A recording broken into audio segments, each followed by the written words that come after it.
has ever done. Can you hear me, man? What's going on, man? Happy Monday. Yes, sir. Yes, sir. What's happening? Another beautiful day. How you? All right, all right. Hey, this man, I saw that list of stuff you talked about, man. I thought everything on the list we could go ahead and hop around, but so the trauma of success, huh? That's what we're going to talk about. We're waiting for some folks to come in. So we starting this off a little awkward anyway, a little later. I thought I had the night off. BMU sent me a message. Dumbass. Sent me a message. That's all right. I'm chilling, man. Lucky I didn't break my bottle of cognac and shit, man. I might have been 2 sheets to the wind right now. All right, Shannon Sharpe. You fat, bald-headed, no-neck midget. I sentence you to 3,000 lashes for conduct unbecoming a black man. Yeah, I'm talking shit, man. I haven't had a hard drink, man, in around maybe 6 months, maybe even longer. Can't do it like I used to. Yeah. Sometimes it's overrated. That getting drunk shit is overrated, dog. That's for the youth. That's for the young, man. Hell yeah, I leave all that shit to you. I'm learning more to say that more and more. I say, hey, shit, the future ain't mine, it's yours, man. Go ahead and do something with it.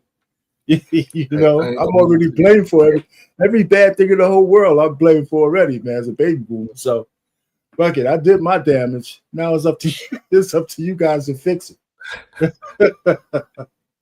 It's up to you guys to fix it. So what's going on, man? So did you come up with this? The trauma of success. Yeah. So part of this conversation, of course, came from a video that I was watching recently, but to tie it into something that has been going on recently in the news is you hear Shannon Sharpe settled out of court for that. Yes, that I did. Case. Yeah, right. So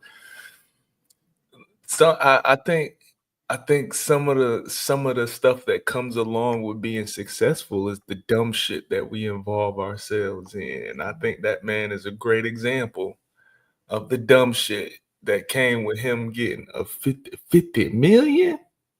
50 million. Yeah, they didn't let us know what he settled for, though. Oh, he ain't gonna say that number. He don't No. want That. Well, we know that it was enough for the chick to quit her OnlyFans. Jesus Lord, yeah.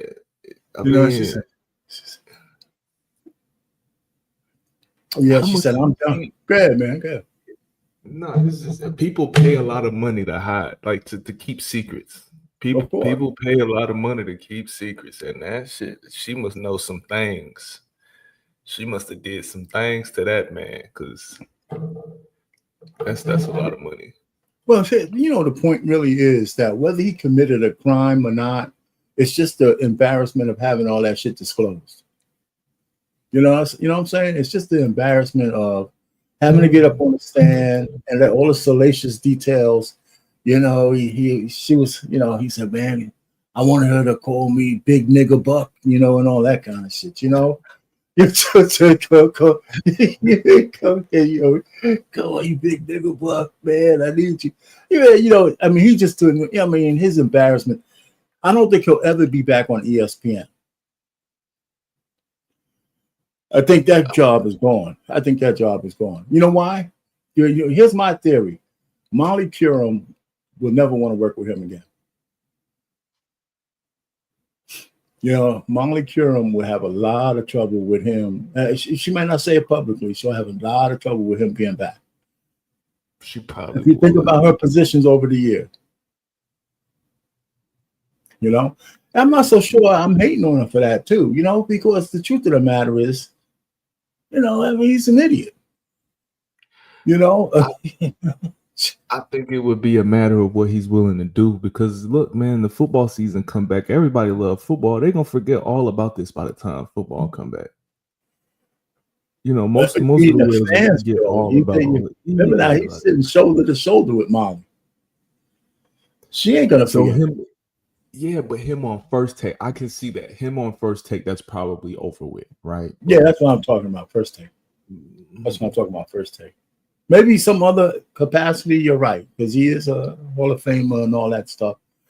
But sitting next to her and them trying to avoid the elephant in the room and not talking about it, it may fade into the sunset, but that's not how women operate, right? They don't forget shit, especially when they advocate for, a man is guilty but until proven innocent. And she's definitely one of those kind of women. But that's just one example. But the trauma of success is, I guess, adjacent cousin to the fact that some people and some men have a fear of success and they self-sabotage. So we're talking about self-sabotage. How many opportunities or how many times have we seen men on their way and all of a sudden they do the dumbest shit in the whole world? Not just like sexually, but just dumb shit. Get caught up with, they can't let go of a cousin or somebody from the old block, or like Anthony Edwards on top of the world, just shooting up the club, just shooting up the club and said, bang, bang, bang, And now he has a baby mama and shit that he can't stand. And a baby he wants to publicly kind of say, I know it's mine, but I don't give a shit. She can eat mud for all I care. I mean, that's not a good look. It's not. It's not. But I mean, you do know the saying that money doesn't change what makes you more of who you are. Of course. You know what I'm Of saying? course, I agree with that. It's just sometimes here's what I think about all the time. I need to find out what is the income level, like what is that income level that's that threshold before you compromise yourself. It seems like, I mean, how can I say that makes sense? Of course, everybody has a different number. The bullshit they would be willing to do. Everybody has a different number. But it just seems like once you get over a certain income level, it's just a bunch of bullshit that come along. Because a lot of people you just named are making a lot of money, but they got a lot of wild shit that come with them. I don't want to get to, if you tell me that threshold is $100 million, like tell me that it's 100 million so I can stop at like 85.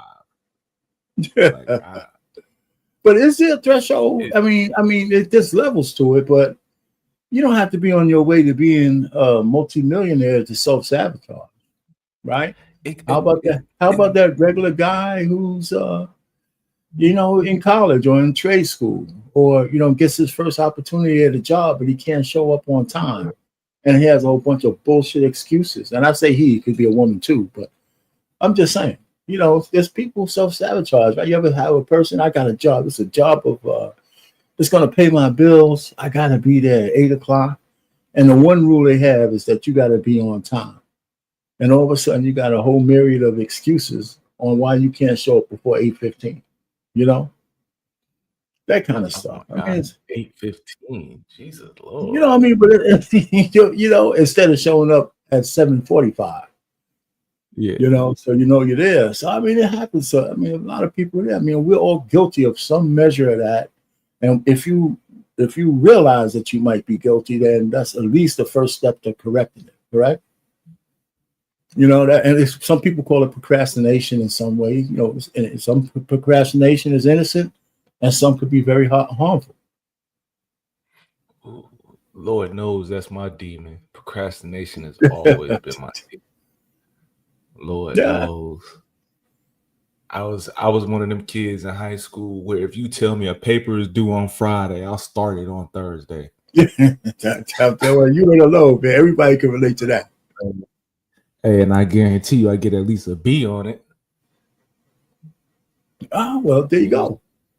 And it used to piss my mother off. Like, damn, if you would just stop being so fucking lazy and just do it on time, you would have got an A, your stupid ass. But you just want to be lazy and wait till the last minute. Yeah. Procrastination is definitely my demon. Lord knows that. In terms of self-sabotage,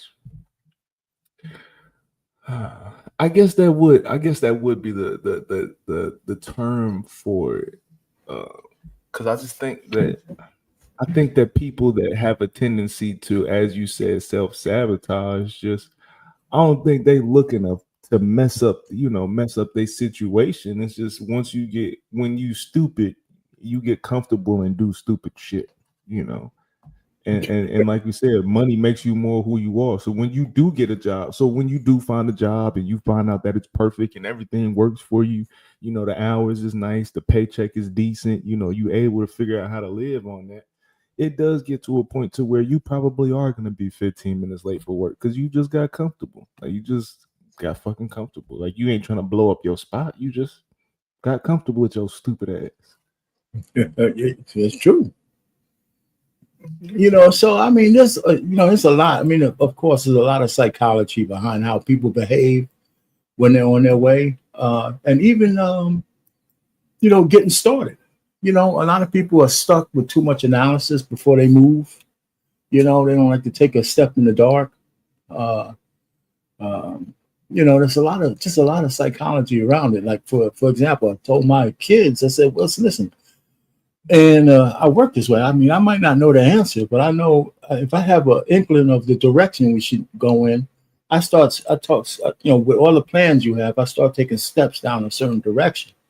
And as you start taking steps towards whatever that goal is, it seems like the world kind of opens up, and your answers come to you as you're seeking them.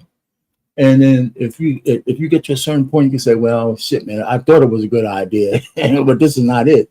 So now you can make some kind of mid-course correction and say, well, maybe I need to add this, or I need to have this kind of person on. You know, I don't know. It's just like this. I mean, I wasn't like as successful as I could have been.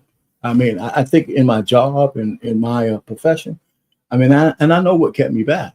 You know, I do. I just wasn't. It just, but I got far enough where I said, you know what, I can live in this space, but I probably could have done a lot more. You know, so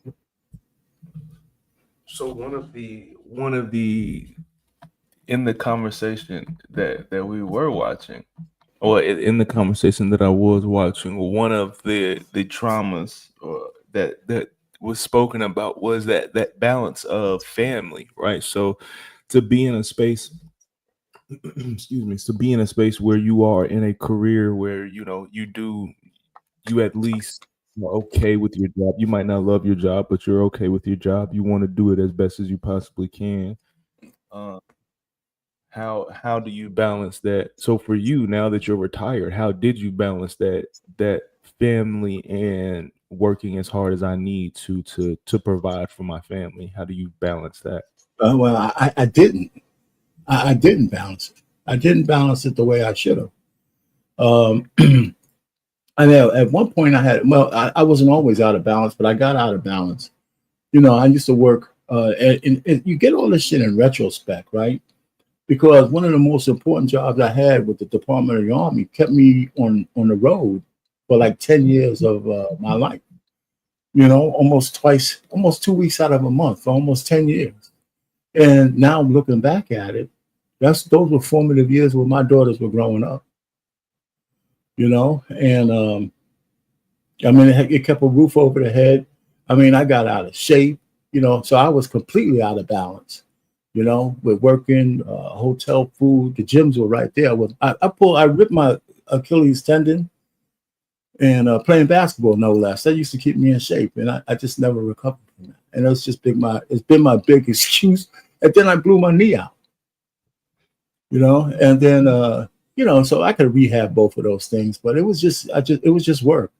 As long as I was paying the bills, getting them through school, making sure whatever those pressures in life didn't impact my home life in terms of, because we were pretty mellow in the house. My kids were they didn't need over parenting, you know, because I could see the way they turned out. And a lot of that's due to my wife. But I don't think I was in that much balance. I really don't. You know, but I don't think I would have worked any less. I think I should have been able to deal with it a little bit better with everything else. You know, I mean, I had to. I mean, we talking about one income, man. You know, my wife had a little job. That's only so she didn't have to ask me for money. But everything was on my shoulders. So I couldn't really like breathe. You know, I couldn't breathe. You know, I couldn't let anything fall apart. You know, so I mean, it was a certain amount of pressure, but it never made me afraid to do things. Not especially with my job. Man, I was always on the forefront of trying new things, and when I didn't have the answers. You know, because I said, if I don't have the answers, there's some smart motherfucker out here who might. And I just want to make sure I put them on the team. You know. Yeah.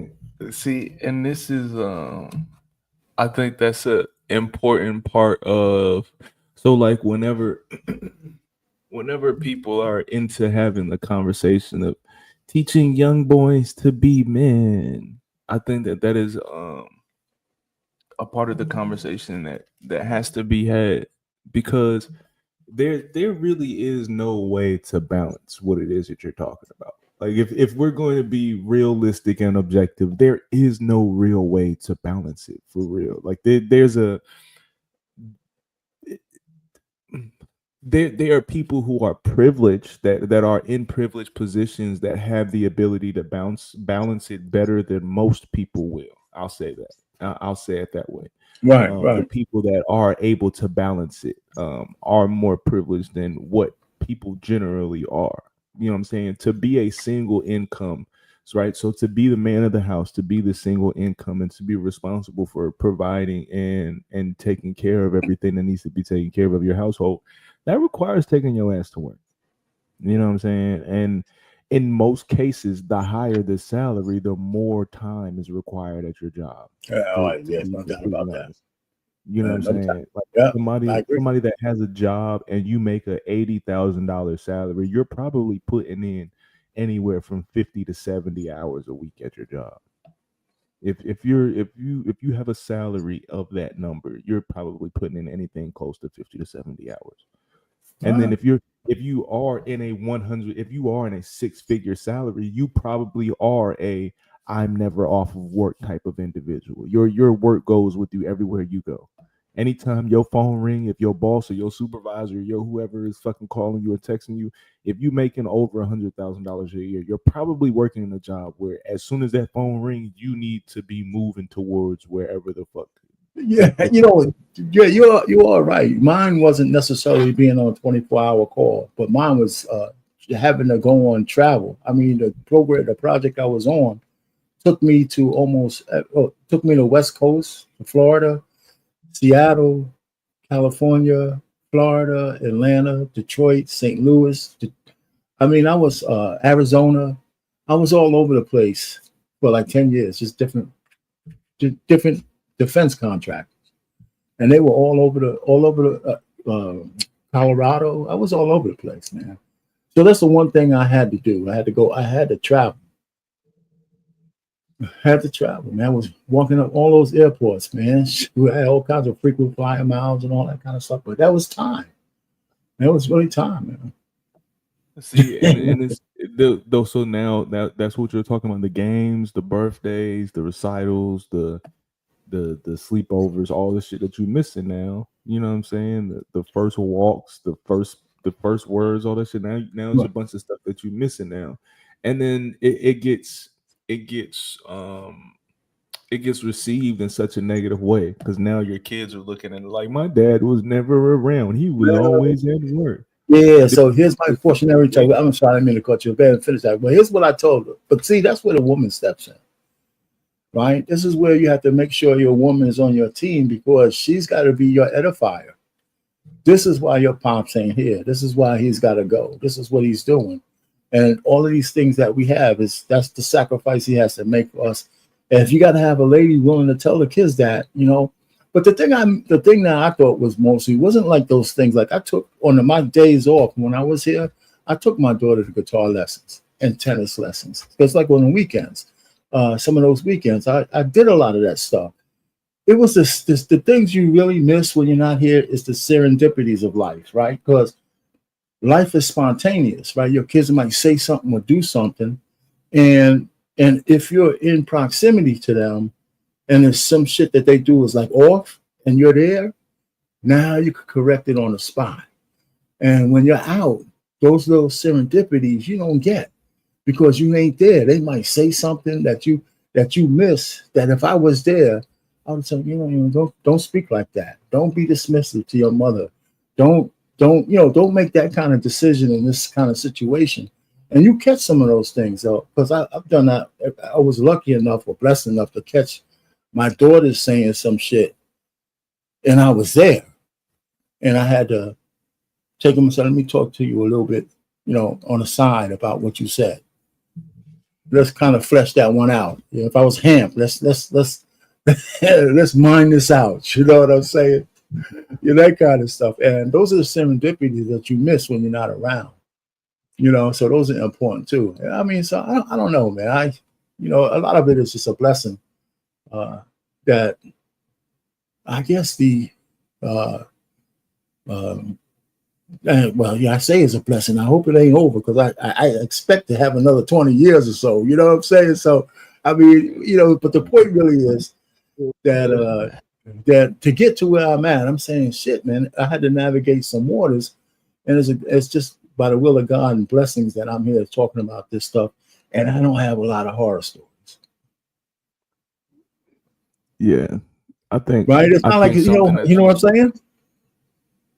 No, I think something that you said was definitely important. There was picking the right woman. You know what I'm saying? Because excuse me, because that the ability to get a phone call, know that your job is going to send you away, right? And when you do pick the right woman, being able to call her and say, hey, look, this is what's about to happen, woo, this, that, the other, and her being able to hold it down. And like you said, being able to step in and say, hey, you're not about to say that about your father. The only reason he's not here is because he's taking care of, you know what I'm saying? Rather than, your daddy surely, he really ain't been around here. Yeah, that kind of shit, yeah. Yeah, I know how you feel. He is kind of fucked up, ain't he? that. Yeah, so it's important, and the edification is important. Let's hit Curtis's super chat. Happy Monday, fellas. $4.99. Hey, thanks a lot, Curtis. So that I mean, there it is. I mean, I saw a clip. Now that we're talking about this, I couldn't go to the clip. There's a real short clip on this exact topic, the trauma of success. Maybe we should let's show it up, see what this guy has to say. Now I didn't see the whole thing, but it's like kind of on the topic, so it might be a nugget in there that might be worthwhile. What's going on, Coach? Oh man, Phantom Coach. There you go. Yeah, what's going on? Let me go ahead and see what this clip looks like, man. What's going on, Coach? No, what's man, just saw that you was live, man. I can catch the show, so yeah. And the title got my, it got me, with my spidey senses like interesting because So it sounds like you're breaking up. Maybe it's me. Are you breaking up or is it me? I don't know. Can you hear it? Can you hear me, 100 watts? Am I breaking up? Good. You sound good here. I'm paying. Can you hear me good? Yeah, I hear you better. Yeah. I hear you better. Just the title. I don't know how much you got into the title, but yeah, just that title. Yeah, I'm gonna play a little clip about right on the title. What's going on, Catelia? How you doing? Did I hit it? No, I hit the wrong thing. Damn it. Damn it, I hit the wrong thing. That's part of it. When you go to the eye doctor, I'll pay. When your next trip. Yeah, okay. So this guy talked about the title of this one, is the hidden link between trauma and success. Now, I want to hear what this guy has to say. Maybe he has something to the top that could add something to the top.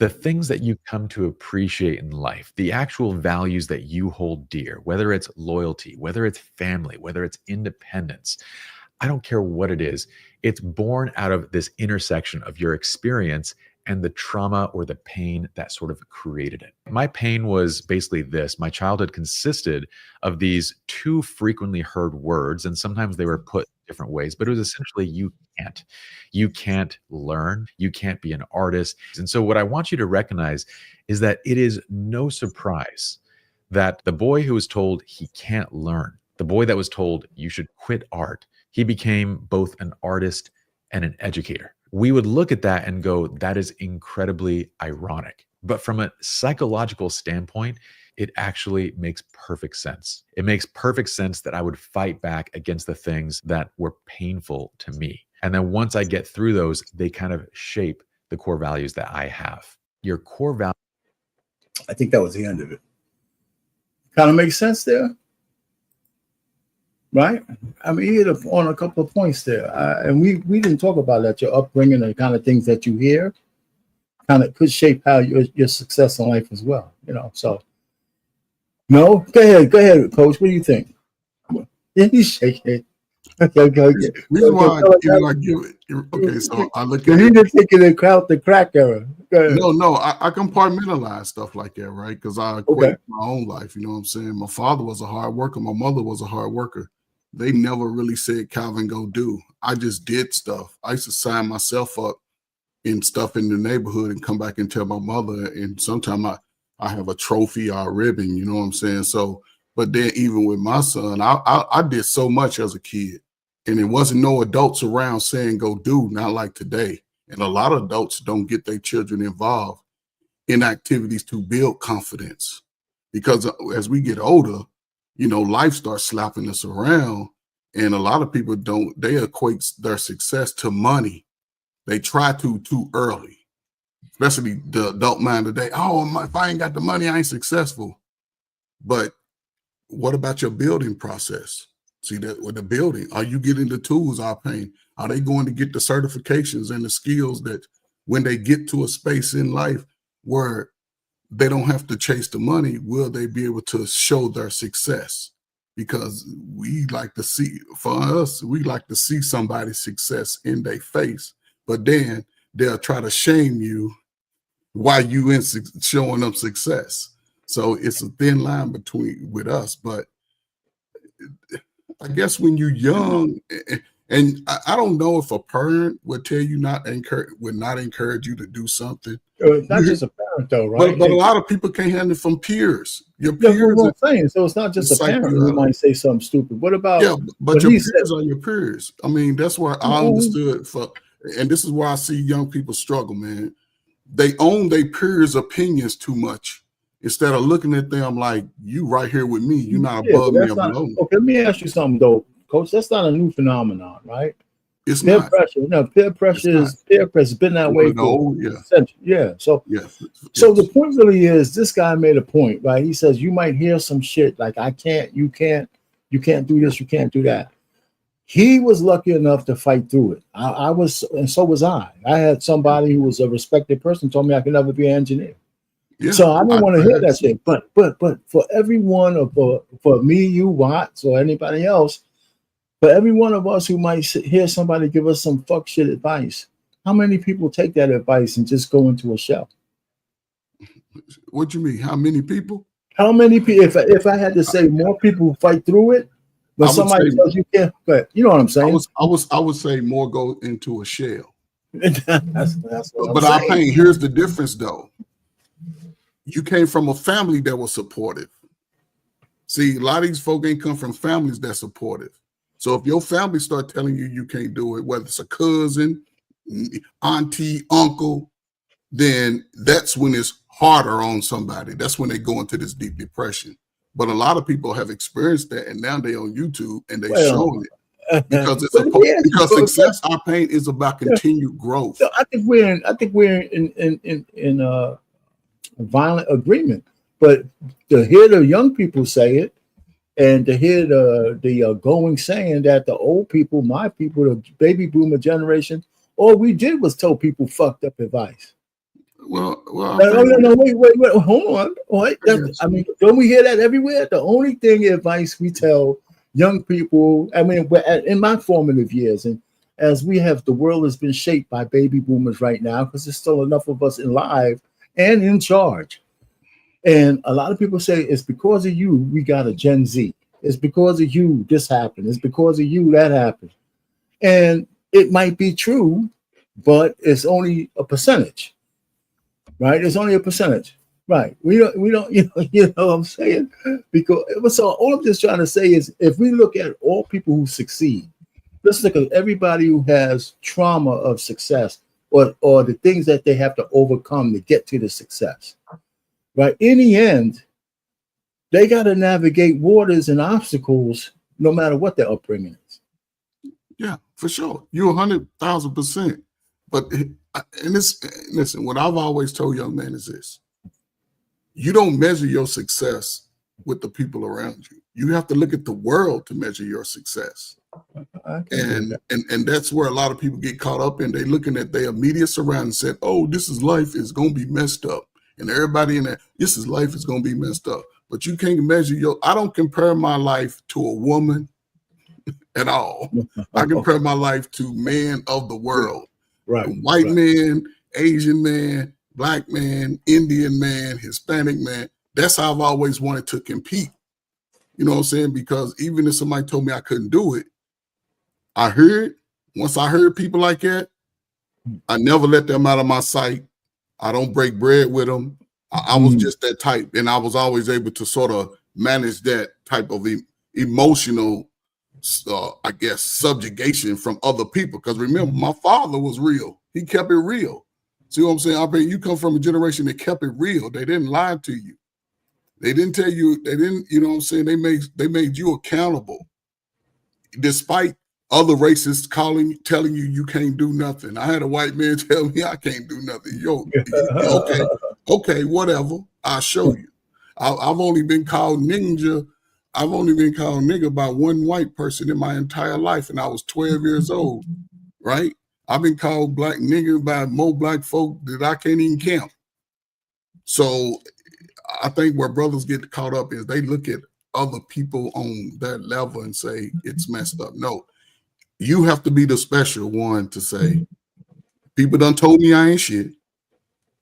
I'm looking at the world. The world is saying you can be shit. So it just have to be important to go move. And unfortunately, a lot of people get it too late. Because ain't no fathers, big uncles, and stepdaddies ain't allowed to have the power like it used to be to say, we need to get him together. You know what I'm saying? And the mothers are caught up in their own life. I got to go out. I got to get this. I got to get that. But we see what the kids are getting dumber and dumber. Even the adults, everybody just sort of shrinking into a bubble. You know, so got to get out and live life till you get old like me and our pain. See, our pain wasn't sitting around every day when he was hustling and working. He was out there hours. He was thinking about the long haul. But a lot of people think about right now. Oh, I got to get right now. I pay you ain't got no money. I don't see you. Let me see your car. Let me see it. You know what I'm saying? But he's retired. Oh, pull up your bank account. Let me see your bank account. Yeah, but see, let me get W2. If you can't show me W2, I don't want to hear shit from you. Shut the fuck up. So in terms of the trauma, right? So like the traumas of success, right? So excuse me. I can tell you that for myself, some of what my problem has been was the balance of trying to get to it and the family time, right? Because I'm working 2 jobs, both of them no less than 30 hours a week. You know what I'm saying? So I'm pulling 60 hours between these two jobs. Now we got to put sleep somewhere in there. The kids ain't getting no homework time from their daddy. Their mama ain't getting no kind of personal enjoyment time from the daddy.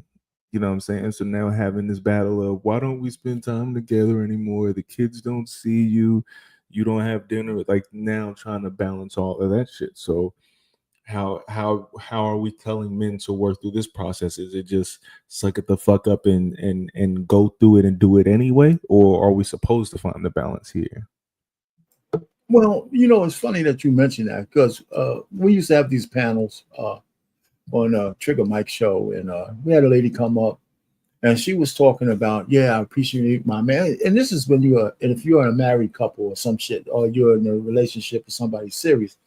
She said, I understand that you have to work, but I need you around. I need you to be present in the home and all that kind of stuff. And then the argument pursued, just like what you said. Listen, you're sitting down here saying you want a certain kind of life, and the only way you're going to get it is if I put these hours in. And now you're saying I'm not doing enough on this other end. Like you see these trad wives on TikTok coming out. My husband doesn't, he's a great provider. He does all this shit, but he's not present in the home.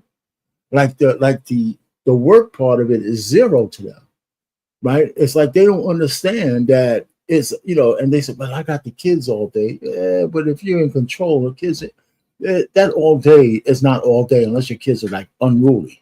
They don't love them kids, man, like that. Right. So, but when you're a man, he's out there, man, he come home, he wants a little chill time or whatever, and they act like they don't know. So how do you balance that? Well, again, if the very first thing, if you used to watch cop shows, right?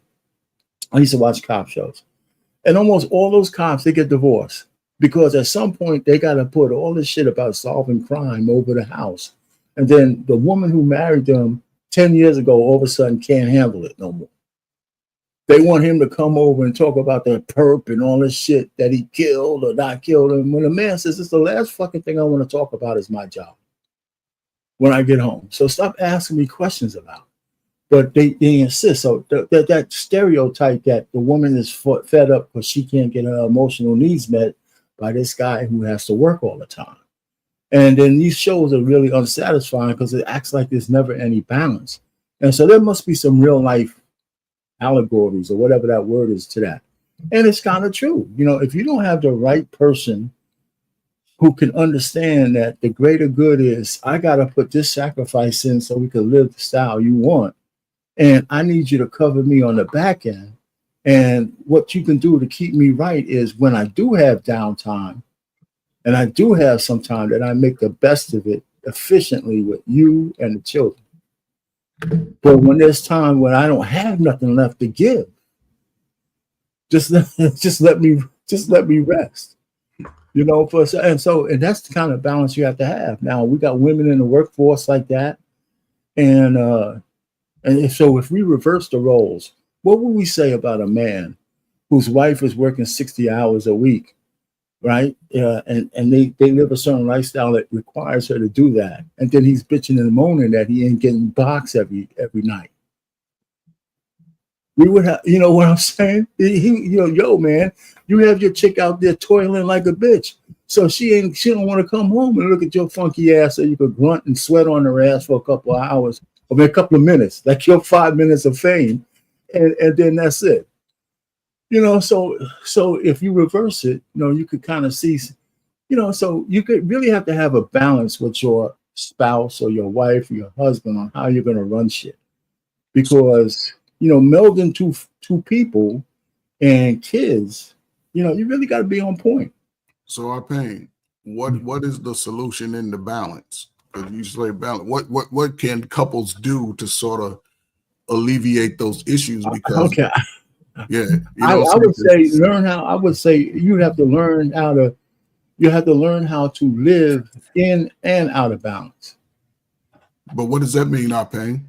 Well, it means that every so often things are going to be things may be a little chaotic, but if it's part of the plan, those rough periods are not going to last forever, right? And if you could measure them, like for example, if I have a project or a program that keeps me out of town for like a year or so, well, here's where we have to do. I mean, not all continuously. I'll come home, right, back and forth, but you still got to go. The conversation has to be that over this period of time, I might be out of town twice a month for the next couple of years in order for us to get something done, right? However it is, pay off the house, do this and that. So I'm gonna need you to hold down. I understood that as right. Good. Oh, you froze up? Oh man, I don't know if you froze. I think you froze up a little bit there. 101. Yeah. Because see, Arpain, no, go ahead, man. I mean, see the fact that you've actually put in the years, right? And it's a lot of people who, I guess, don't understand the mindset of what it takes, right? They don't understand that. And this is where we are right now, because it's important to have conversations throughout the process. And it just shows, listen, man, it just shows in the attention of mothers today. Because a lot of their attention is on them, our pain. A lot of these young kids, they can be getting homeschooled and be very smart, but a lot of them don't really get the attention. And they're just allowed to pretty much just roam the house free like little pets. They don't have nap times. They don't have structured eating places. Well, yeah, that's a woman's part. That's part of the. But that's what. Yeah, but that's when it comes down to the husband. Hey, you need to do more after you get off work and come in the house. I think that's if he allows that. I mean, that's if he allows it. I mean, okay, but he's allowing it. Okay, it's being allowed, our pain. That's what I'm saying. No, well, we can't. I know, but we're talking about what we can solve, right? Right. How can a man fix it though? How can it be fixed? Just like what we're saying, you can't allow it. I mean, a man who just got to stand on a fucking square, pick the right woman, and then when she does some fuck shit, you got to be willing to say something. Right. So he should always confront that situation head on. Yes. Okay. That's what I'm saying. That's what I need to know. I mean, yes. I mean, the answer is yes. And that's therein lies the rub, right? Because a lot of men don't do that. Okay, well, bro. A lot of men, and how do we fix that? Make sure they don't take no fucking advice from Barack Obama and refer to some homosexual to tell them how to handle a woman. You know what I'm saying? Don't do that. They don't need one of those kind of guys. What's going on, Trey? Okay, you know what, man? I told my wife cover her ears because he's getting ready to go in on the married women. Go get it. No, you can't.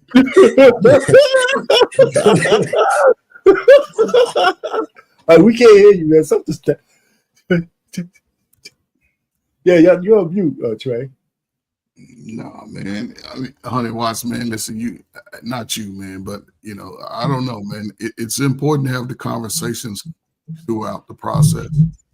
I was just telling our pain, man, even with single moms, they have children, it's sort of a trained process, making sure your kids get to bed early by 8 o'clock during the week, making sure they got a balanced meal, making sure that they're learning age appropriate tasks that they can do. Yeah. Sort of giving them direction and structure, whether it's just picking up your toys, putting them in the little bin, potty training them, you know what I'm saying? Teaching them little things, just little house things, little kitty stuff, reading to them aloud, letting them see the words in the book, those processes. And that usually can take 2 to 5 hours a day, but a lot of people are caught up in their own little nuances of life, and the kids sometimes don't get the attention. And then when the kids want attention, if I'm trying to do something, then it seems like, they're getting on my nerves now. I come home, here are the kids, but if there was a structured pattern, it would balance itself out, and everybody. Well, right. Let me put this to you, right? I think that people who have kids, I think your default value is to understand that they are going to take up some of your time. And it's not going to all be it could be as structured as it is. But watch, you live with your honey, I think, right? Yeah. Okay. But Trey's like a single dad and shit. How is that? How is the rules in your household when your daughter's with you? I mean, how is it structured? It's structured, right? You got some kind of method to the madness. Oh man, we can't hear you, man. Shit. I'm gonna come back in. Yeah, we heard you. Yeah, we just heard you. It's just a delay. Yeah, it was just a delay. Oh, okay. Well, look, there absolutely is structure. There's actually more structure in my house than probably at her mother's house. And that's for both my kids. Even for my son. My son stayed with me during COVID, and he talked about how strict it was at my house during COVID, because he had to wake up and he had to make his bed, and he had to You know what I mean? Yeah, he had we had rules, you know what I mean? And I'm a military guy, so we know the first thing we do is we make our bed up, right? We were trained that way. So I taught him that way. I taught my daughter that. So yeah, we have structure here. There's a bedtime. There was a time where you could be on your devices, and there was a time he had to read books. He had to write a book report. I mean, we got rules. You don't get no summers off here. When I was growing up, we had to do book reports.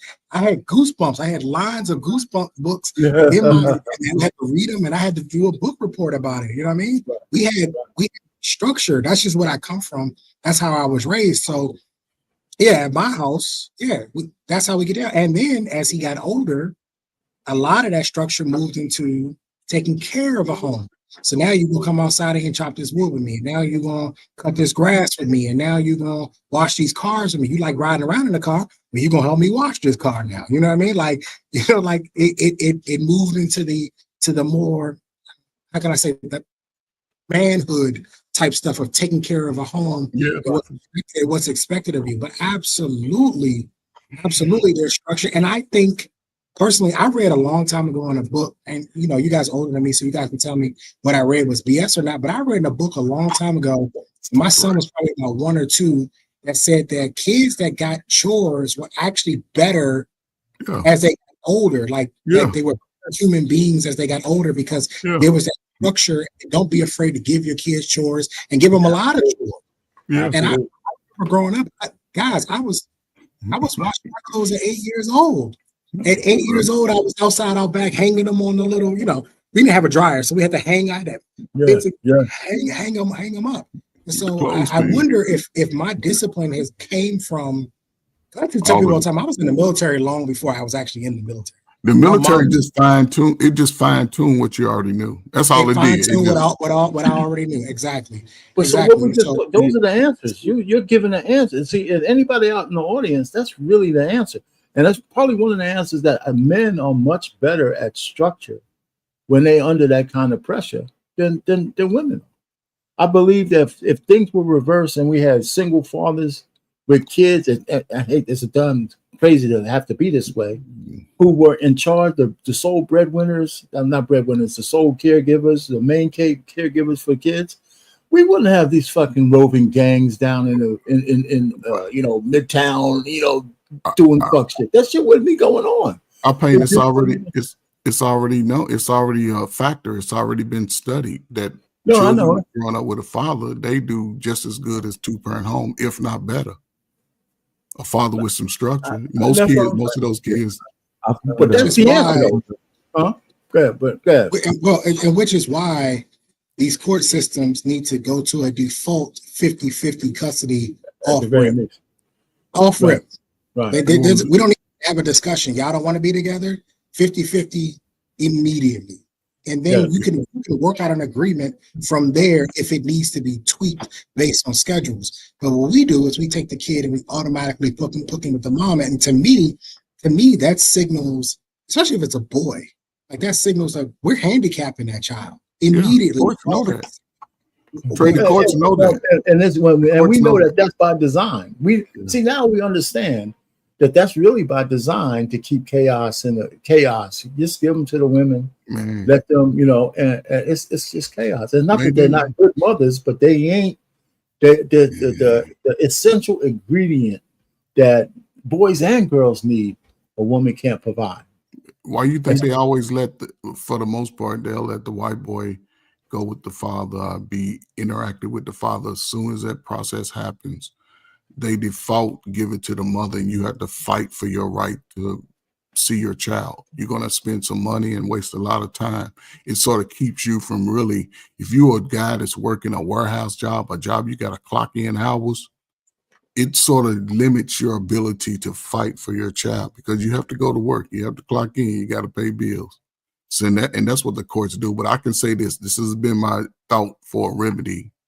If now the YouTube is here, if brothers in every little state, region, area can sort of come together in a sense and show up at those courts and say, hey, we need those laws changed, I think it'll draw a lot of attention for a lot of young people, a lot of people on child support. it could really change your life, because I think it'll help young brothers be more aware. Because I tell my son, if he has a child out of wedlock, he might struggle for most of his young adult life. I'll just keep him afloat, but he gonna have to feel it, because I've told him, don't have a child unless you get married. Even then, you know, you have to make sure you choose right. So far he's good, but I hope he don't get caught up, because the only way to ensure that you don't have any issues in the family court system is to totally exclude the mother from the entire process. And the courts won't do that. I don't need the courts. Well, I'm inside and it's cold. It's cold in here. I'm inside. I'm not outside. Come on, Big Ant. Leave me alone, Big Ant. Leave me alone. But no, the point I'm trying to make is the only way to actually defeat that is to get rid of the woman altogether. And the only way to do that is to have a surrogate. That's it. That's the only option you really have. Yeah, have kids like Michael Jackson. Yeah, if you're not willing to fork over 60 to 100,000 per child, you're stuck. You're stuck, or adopt. Adopting, you can adopt. You know how crazy that sounds. No, that sounds good, man. That sounds 100 watts. That's the problem. That's the problem. We keep telling men that sounds crazy. Well, let me tell you what else sounds crazy. Standing in front of a white man who's in his 70s, trying to explain to him why it's okay for you to see your kid. That's crazy too. And he gonna take your money. Thank you. We want all that. But this is what I'm saying. Human beings are creating these ways to justify not being around other human beings. There are women that are justifying, I don't need a man. All I need to do is freeze my eggs and fertilize the egg, and I can have this baby by myself. Now there's going to be a bunch of men talking about, I don't need a fucking woman. I can just go find a surrogate to just carry my baby for 9 months, and then I can do this by my... Humans are creating excuses to not be around other human beings instead of people trying to figure out how to get their shit together to be better around other human beings. They would just say, you know what? Fuck it. I'm going to find a surrogate to have this baby. And with the way AI going, we about to have AI girlfriends in the next 2-3 years. We about to have robot girlfriends in the next 2-3 years. So now you just buy you a robot to take care of the baby while you at work, and you don't never have to interact with another human being again, bro. Like, this shit is getting disgusting. Well, okay, you use the word the parties leaving out though is the state's involvement. That's right. Yeah. You want two people to get together, but you keep leaving out that the state and the leverage is in her hands. So you want men to go be with a woman, but we're forgetting that if she don't want to do this no more, she has all the backings and the powers of that state. All I'm simply saying is, I didn't say you didn't have to be with a woman. I said if you want to have a child, you could still be with a woman and have a surrogate. You could do both. Yep. You can come in with a child from the surrogate, and it gives you full autonomy for everything. It does. It gives you full autonomy. She don't look. And look, until a surrogate. She ain't got no rights. Now here's the trick bag. Listen, let's just say you want a child. I understand. Me and Trey don't agree a lot, but I tell you, listen, I don't hear you. Go ahead. Listen, these chicks out here moving reckless. They'll do it for 10,000.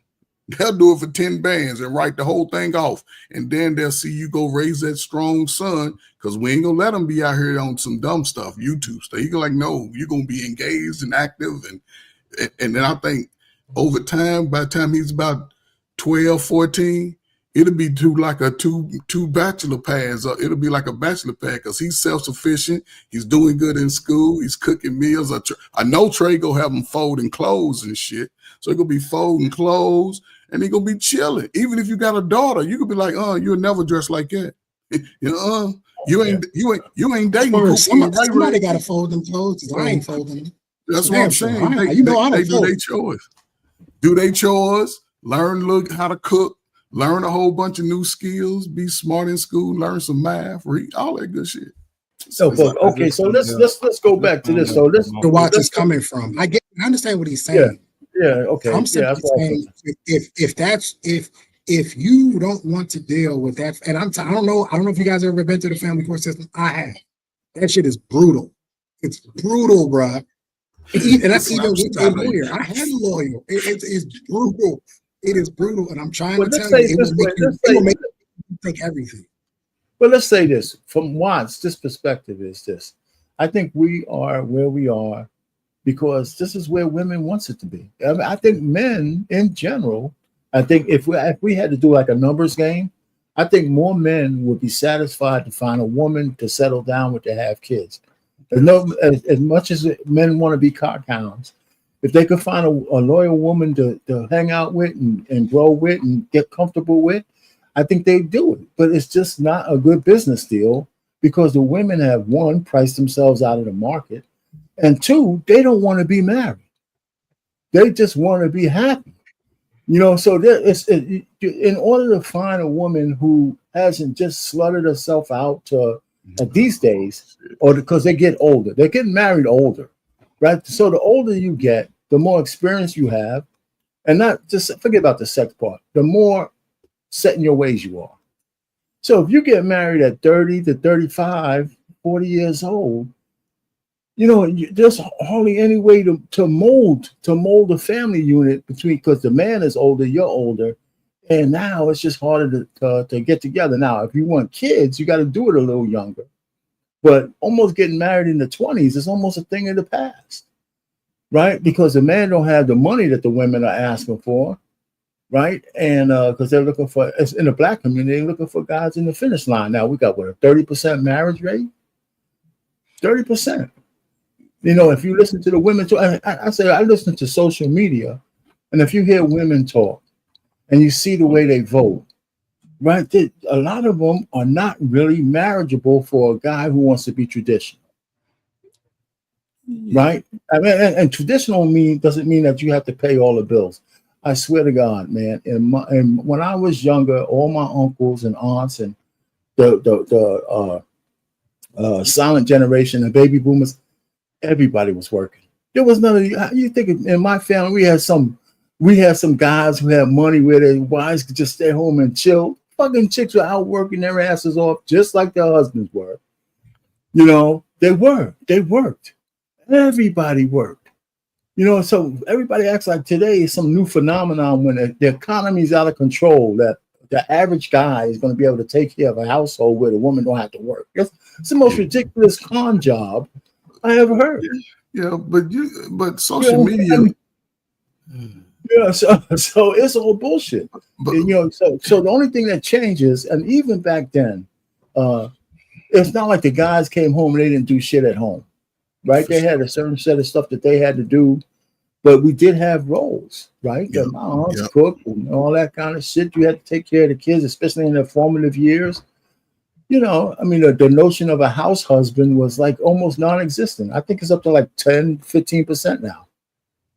Yeah, house husband.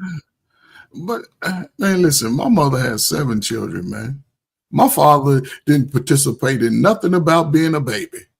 When I was old enough, he bought a lawnmower, he primed it up, pulled the string, started up a couple times, and said push and cut the grass. And that's how he taught me how to do it. My mother used to come home and we had meals at least 5 days a week. Friday was her day off. She said, I ain't cooking for none of y'all. You find something in there, had plenty of food. Everybody played a role. All my brothers and sisters been working since age 14. I was the only one who couldn't get a job, a summer job. So I learned how to cut hair. And learn how to cut hair. I kept $40 in my pocket ever since I was 14. That was it. That's my limit. You hear me say $40. If I got $40, I can make the world spin. But again, it's the mindset of people. Honey Watts, I get you. Yes, people want that because you speaking from a man logical. Man, we got to be together. But we can't dictate how the women are moving and how the women are pushing the message to the younger women. Stay away from these niggas. That's what they saying to y'all. Do you think all those things that you were talking about that you and your brothers and sisters had to learn, do you think those are things that your parents taught you because they were trying to keep you from being poor? Or like let me rephrase the question. do you think those are things that your parents put inside of you because of how you came up? Because it seems as though people that do become successful, their children don't get taught certain things. I'm guessing because they don't, like, I'm trying to figure out where the disconnect comes from, where people that do grow up in the hood or in poverty or whatever the case may be, they do teach their children the value of getting a summer job, making your own money, shit like that. But for some reason, the parents that do have the money, for some reason, those lessons aren't being brought on by the kids. It seems to be this thing where society says that kids that come from wealth and to do well aren't self-sufficient the same way that children that come from less are. Like, maybe I'm not asking the question the right way. It don't make sense. I hear you, but that's that. I don't know how true that is. Depends on the parents, even if they're rich. I'll give you an example, and I know people ain't gonna like this, but I think Donald Trump has raised some pretty hungry children. I think his kids are, I mean, with the silver tooth that they in, and these guys don't look spoiled at all, as opposed to Biden as one that can't get out of his own way. Right? You know what I'm saying? So, I mean, so it just depends on the people. Yeah, because you can use Joe Jackson. Yeah, we all need a Joe Jackson around here right now. Oh, yeah, but Jackson 5. You know what I'm saying? But hold on. Joe Jackson was OD. He was OD. He was OD. Hold up, but they put him at the forefront of a bad father, but all his kids been millionaires since they was teenagers. So, hey, he could have whooped me and made me $100 million. But the point I'm trying to make with that is that hold on. Let's not leave out though that Michael Jackson had mental health issues, and that he did. Hold on. He did have mental. Hold up. He did have his son's married to the same woman. But he had mental health. They wasn't jacked up. His kids was jacked up, bro. What I'm saying LaToya is, and changed her entire face. She never had a baby out of wedlock. Never. Not having a child out of wedlock. But in that time, she was. I don't know why y'all do that. Why do you hold up, Trey, man. Ain't nobody doing nothing, man. You give your point of view. I'm giving my point of view. Ain't nobody doing nothing. Mine is different from yours. Joe Jackson's family has been millionaires ever since they was babies. Michael Jackson was running from the man. He was caught up in his head. He was one of the baddest dudes in the music industry. The premise of the question, though, is the people who are already rich. I know he did what he did, but Joe Jackson doesn't really fit the analogy we were talking about. But because Joe Jackson was labeled as a bad person. No, Joe Jackson. They weren't rich. If a lot of our kids, right? But if a lot of our kids, the question, Coach Ferg, was if a kids come from a really rich family, right? They don't get the information from their parents. No, are they entitled? Do they behave entitled, or do they still try to bring it out of the mud, even though they have rich people? Do they learn? Some do it, some don't. Some do it, some don't. And that was the key. And that's on both sides, even on the poor families. I never heard my family members talk poor.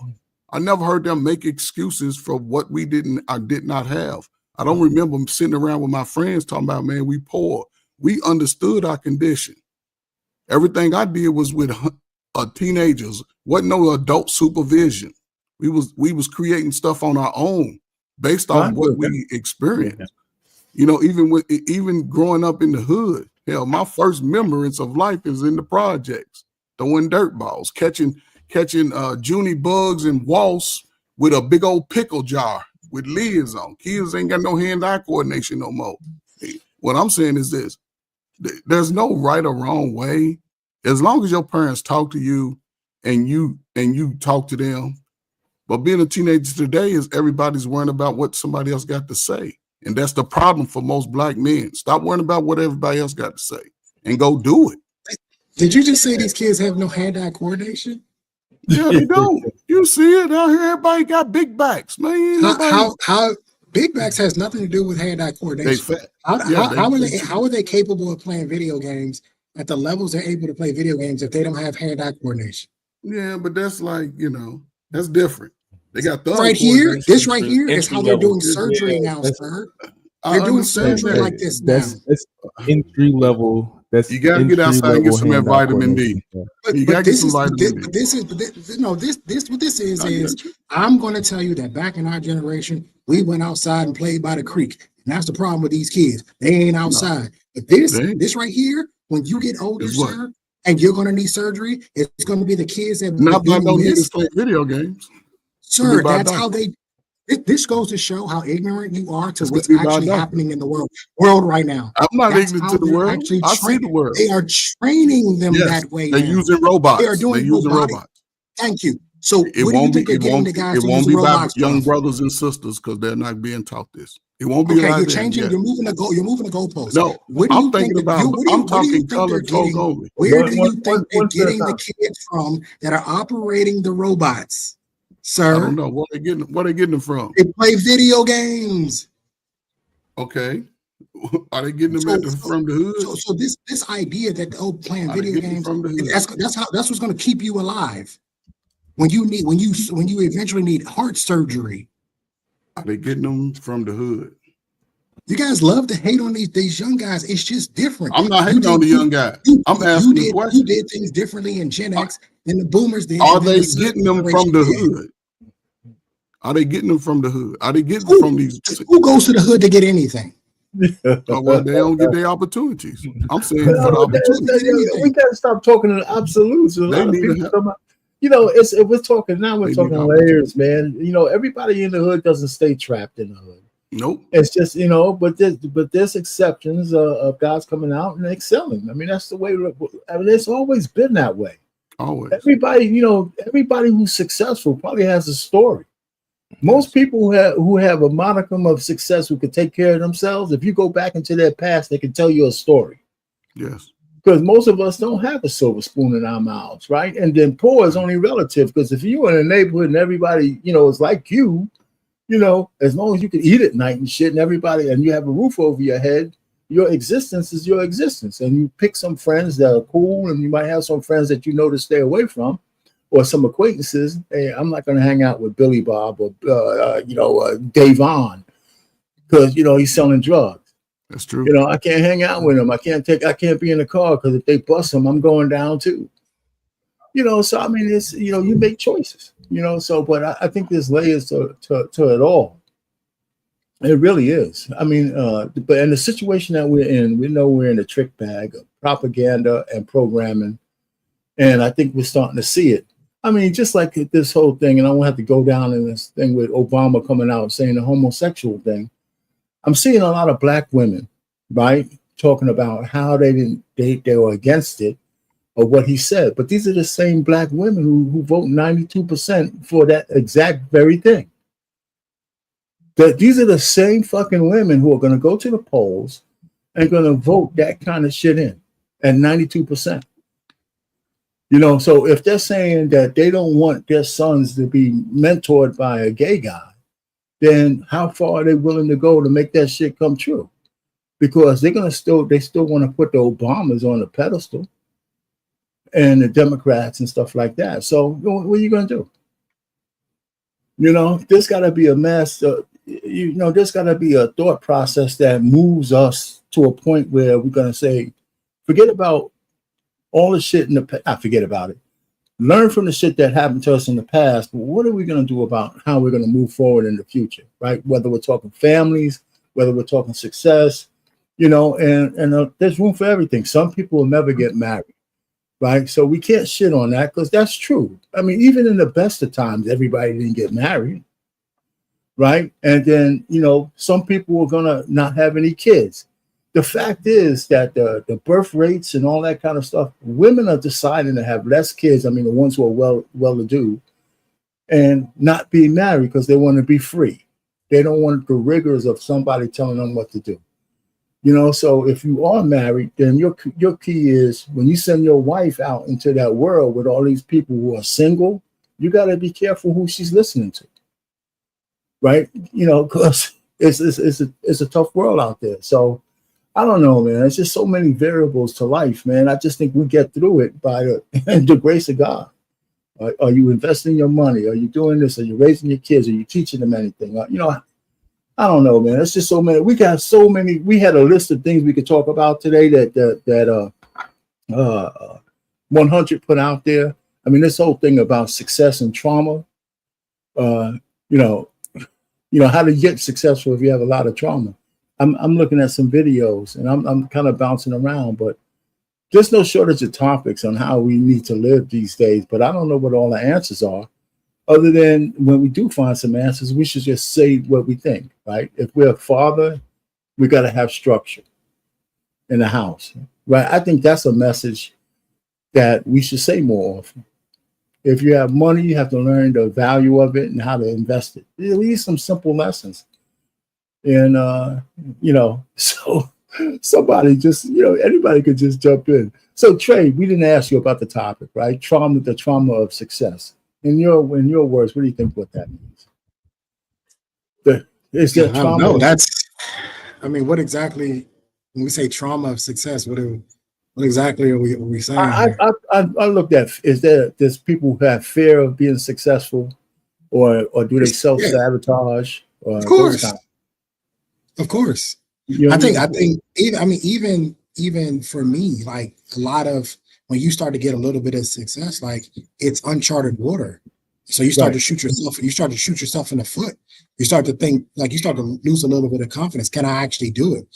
Right? Or one of the things I had to learn is that failure was a part of it. Like when I first started in the stock market, dude, I lost $10,000. I'll never forget it. I lost $10,132.19. I'll never forget it. And I was like, what the fuck am I doing? Like, what am I doing? Like, why am I here? What am I doing? Obviously, I don't know what I'm doing. And I think what you eventually realize is that failure is a part of it. I wouldn't necessarily call it trauma, but it is a part of the success you have. From what I've seen, the most successful people, man or female, they failed at first, miserably. They failed miserably. I read a book that Damon John put out, and it was the Power of No, I think it's called. I can't remember. It's called The Power of No. And in that book, he details like all of these guys and like their companies. And one of the ones that stood out to me was a guy from Under Armour, because he's from Maryland. I'm in Maryland. So it stood out to me. And he was talking about guys that got told no repeatedly. Damon John himself got told 27 different banks no to FUBU. I think we could call that trauma, sure, being rejected and being told no. We could call it trauma, but is it really? It's more. To me, I don't think you fail. I think you learn. You learn how. I think it's a cheat code. When something doesn't go the right way, it's like, all right, I know not to do that now because that doesn't work that way, right? So now I'll do something differently. But I think if we call it trauma, then it's necessary. I think it is absolutely necessary to get to a point of success. You're going to have to go through some shit. I'm just going to be frank about it. You're going to go through some trash. You're going to go through some bad times. You're going to lose money. You're going to lose investors. You're going to lose, we were talking about, was that I was on that stream with you, RP. We were talking about family. Like, your family is not going to be the ones that support you the most. It's going to be people you don't know. It's going to be random people you don't know. They're going to be more willing to invest with you. Like, I think all of that's a part of it. And I think the better you are in handling that trauma, I think the better off you will be. And I also think you're a better teacher to those who are coming behind you, because you can explain to them how to deal with said trauma. Yeah, so definitely not to do. Yeah. But I think the word trauma, I think it's a little too harsh, right? Because all men have a journey. You must embark on a certain journey. It's even in trying to, do business, trying to learn something, you have to do it by a strict code. And then you learn nuances along the way, even in your failures. I think it's in it. I found out for myself, it was important for me to get outside of my city once I went to college. Like, yeah, this is something I know I'm going to always do. Mm-hmm. And I used to just watch other people, other cultures. I used to tell myself, I want to know everything the white man do. I want to do it too. I just had that mindset because I didn't have no fear. And then looking back and going back and forth to my hometown, I'm like, man, just imagine what I would be doing if I would have stayed here. So I think, I guess the word trauma is difficult for me to sort of put it together with success. But I think those journeys and being told no and being, I guess, not given opportunities by other men is just part of the journey, I think. Yeah, I mean, trauma, I mean, we could get hung up on a word, but I mean, failure could be somebody's trauma, but doesn't make you quit or doesn't make you try harder, right? I mean, I remember I was in a meeting with this guy. He ran a company, he was multi-millionaire, and the project was going south and shit, and I'm saying, okay, so we're going to make this mid-course correction. And here I am, like a dog shit, stupid GS13, and this guy built a multi-$100 million conglomerate, and I'm talking to him like we're buddies and shit, right? And so I said, okay, we got to do this thing because I was in charge of making the program work. And he says, well, he said, this is risky. I said, yeah, man, but I never failed in anything. And he was a nice guy. So he looked at me. He says, Rich, I admire you. I failed. He said, I failed many times. And I'm looking at it, I got the message immediately. This guy is running a multi-million-dollar business, $100 million business. I'm telling him I never failed. He called me by my name, Rich. I admire you. I've failed so many times in my life, I don't know what to do. And I got the message immediately. I shut the fuck up after that. So you got to learn some of those lessons because sometimes you learn the most lessons when you fail, and then you keep moving, you make mid-course corrections, you get up and you move. Now, as long as it's a failure you could come back from and you don't destroy everything, well, that's the difference.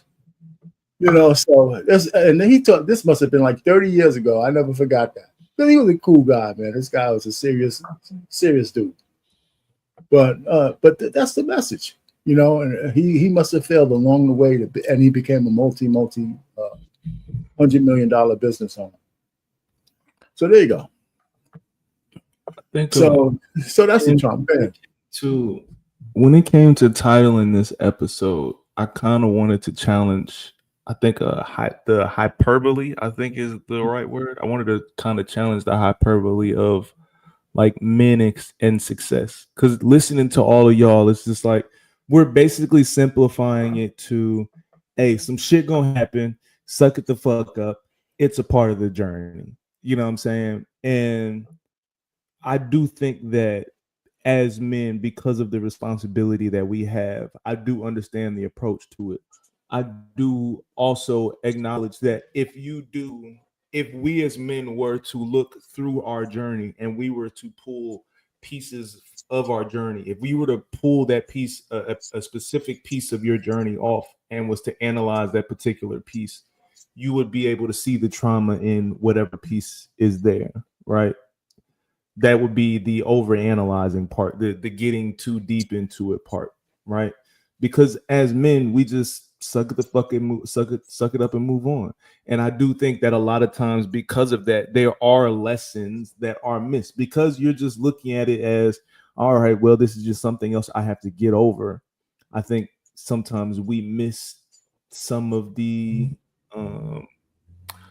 avoidance, and we miss some of the red flags that we could have avoided particular situations just because we just have this general overall suck it up, get through it, and we'll figure it out. And I want, like how women have this, we want everything. I want men to be able to enjoy their journey a little bit more than what it appears men are able to do. Like it just, a lot of times when I talk to men, it just seems like your journey is supposed to just be suffering and then you just enjoy it at the end. And I don't really like the thought of having to spend the next 30 years of my life just suffering through some shit to have to enjoy it for whatever time I may have left at the end of it, right? Just based on the thought process of being a man and just suck it the fuck up and get it done. But on that point though, whose fault is really that? I mean, I would say you're right on the right track. I don't think men should look at their life as some kind of burden. I think we could be within our nature and be very happy and comfortable with that shit, right? I think we let outside people put these expectations on, especially women. And I think more men need to be able to say, fuck you, I'm not living that way. Maybe that means we ain't going to be together, but that's all right. Women are really a dime a dozen. pretty women are really a dime a dozen. There's a whole lot of them out there, you know. And so the fact is, I think men put more pressure on themselves than they have to, because they're chasing this thing that they shouldn't be chasing, you know. So I don't think it's overly burdensome to have to earn your keep in life. Why? Right? It's just something that we do. It gives us purpose, right? It gives us something to move forward to. It gives us something to look forward to, right? And all that kind of stuff, you know. So you find your niche and you look for your purpose, and there should be some pleasure in that journey, right? And I think the fact that it's not is outside people telling you that you need to toil your way to the top in terms of happiness and shit. I think men measure happiness different than way women do it, right? I think a man is perfectly happy if he has a household, thriving children, if he wants that, or thriving business if he wants that, or success in the market if that was his goal. You know, women are just, everything is about, when they're happy, it means how they feel. And regardless if shit is all fucked up around them, if they feel okay, then it's all right. It doesn't matter who they destroy on the way there. I just need to be happy. So we don't look at happiness the same way. I think for men, happiness is satisfaction. At least if I had to put a word to it, you know. So I don't know. So you're right, but I think it's a self-inflicted wound where men think their basic and I want to use the word burdens in life is something that's to make them. And it shouldn't be, maybe burden's not the right word, but as you're earning your keep, you should find things that make you happy, make you feel satisfied that you're on the journey that you want to be on. I think your purpose should be something that fulfills you. And whether that's being married or having kids or building a business or doing whatever the hell you want to do, even getting through a book that took you a year to read. I just think that I think we need to look at our lives differently. I think we need to center it a little bit more about what makes us satisfied in life. And I think we'd be much happier. Our opinion, your message is perfect. But the problem is people on YouTube have already been beat up in life, right? And this is where we've sort of been dysfunctional over the last 40, 50 years. Most of our young men don't get those messages from their fathers when they're young boys, young 12, 13-year-old, you know what I'm saying? When you start having your little wet dreams, you're waking up, you know what I'm saying? You don't went 2 shoe sizes larger. Those messages would be, I think and this is my dream about if it could have went a certain way, if that connection would have always been allowed within our community, most brothers would be outshining the rest of the world. That's what I believe. But we never got those messages across the board. A lot of people came, you know, single moms was on some mess sometime, you know what I'm saying? And a lot of people live through that. And brothers still are trying to find a niche. And that's why I think YouTube is beneficial. I think the benefits of YouTube will reflect 10 years from now.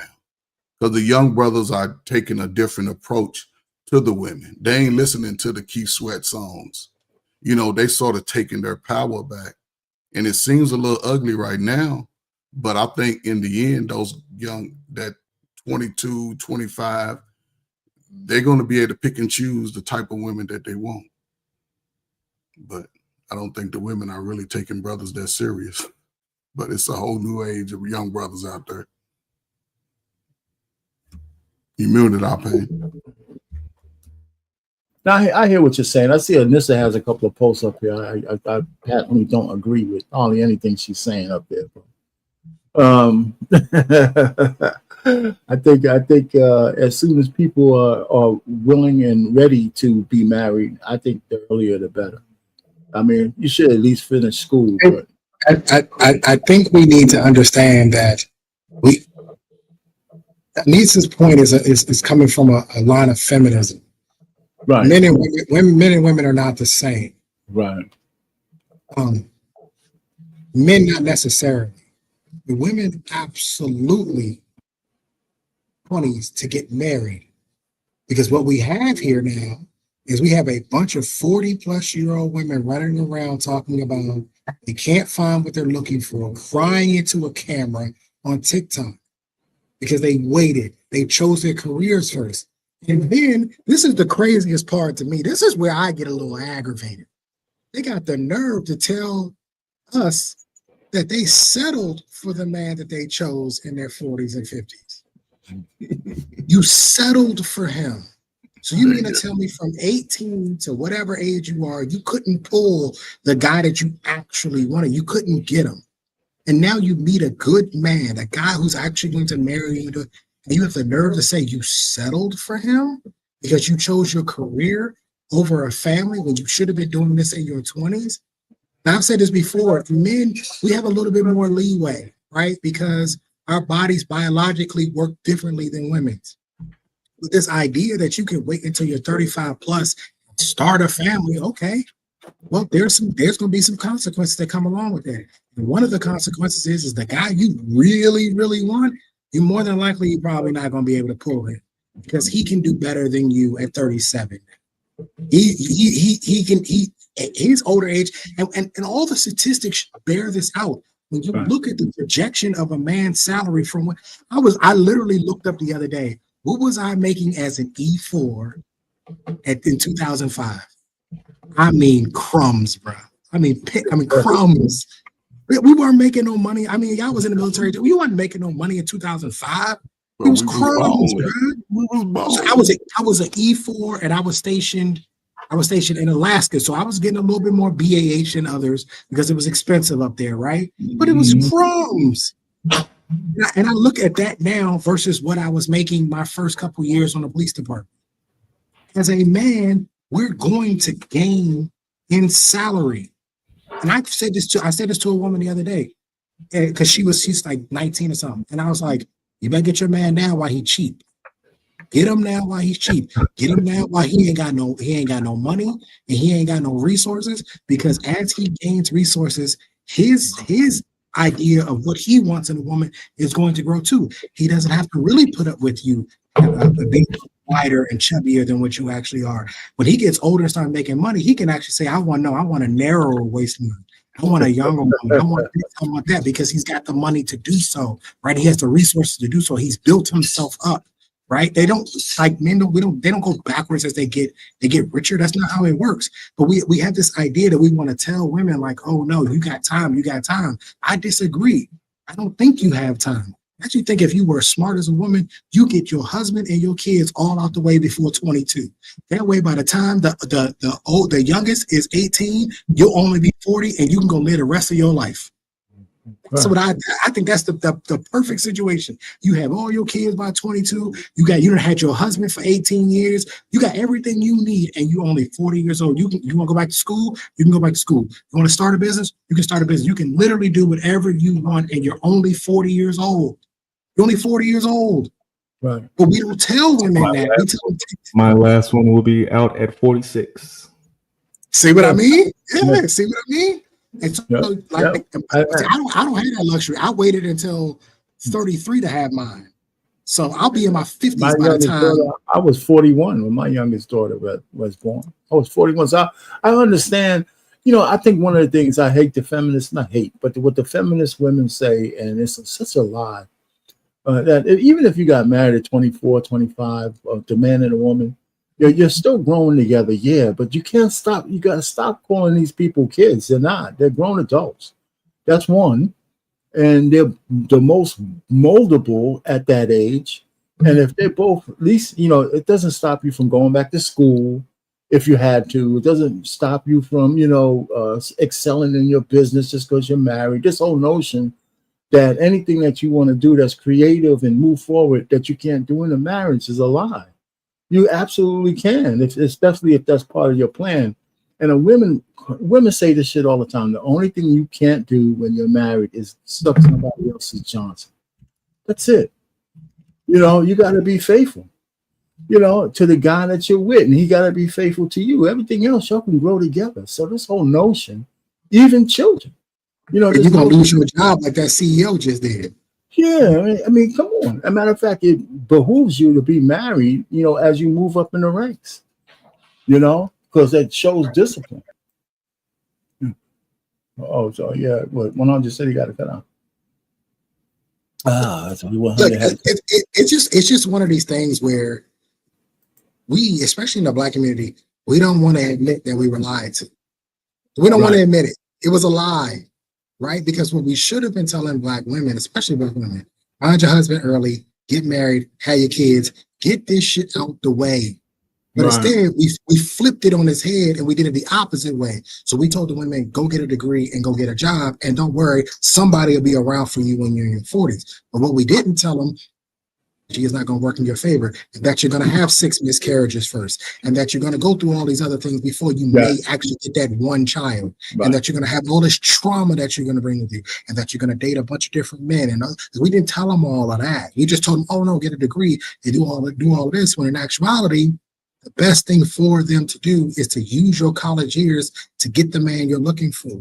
Get him while he's on sale. He's cheap right then. Don't wait until he becomes a heart surgeon. Now he's a heart surgeon. He ain't looking at you. He's looking at the 23-year-old nurse that he worked with. That's what he's looking at. Well, here's another thing. Nobody told them. The feminists didn't tell them that by the time they want to get married in 35 and 40, that you're almost completely unmarriageable. You're completely, as a woman in America, in the West, you're pretty much almost unmarriageable. The guys who will marry you probably already have their children because they're not looking for you for children. They might like you, they might love you, but you're not really a marriageable type person the older you get. Men who are looking to be married older, well, they're putting themselves in a space, not out of desperation. Women who get into the 40s and 50s and they want a companion or what they call a partner, there's an air of desperation around that. I don't think it's the same for men. So, and look, this was my one beef with Kevin Samuels, and what my one issue. But I had some other issues with. There's a few issues. But one of the issues, my biggest issue with him is he was always trying to get people who were already older to get together. And I'm like, why are you pressing 40-year-olds to get together? It doesn't make any sense. Like, nothing can come from them. We can't help the community by putting two 50-year-olds together. Like that, nothing's gonna come from that. I get it. I get what he's trying to do, but why are we not sending this message down to young guys? Why are we not finding the loves of our lives in high school anymore? Whatever happened to that? Trey, what you mean the birth control pill happened? I mean, you're right, Coach Ferg. Birth control has really destroyed a lot of our community and really hurt us. I mean, we down 20 million soldiers anyway, right? We should have 20 more. There should be 20 more of us. We should have a population in the 70 millions at this point, right? Right. Yes. But I just look at this and I'm like, because I can remember having a conversation with my sister and telling her like, "Yo, you in college?" She was at Dale State. I'm like, "You looking for a husband, right?" She's like, no. And I'm like, okay. And now you fast forward a few years, we're talking about 35 unmarried and no kids.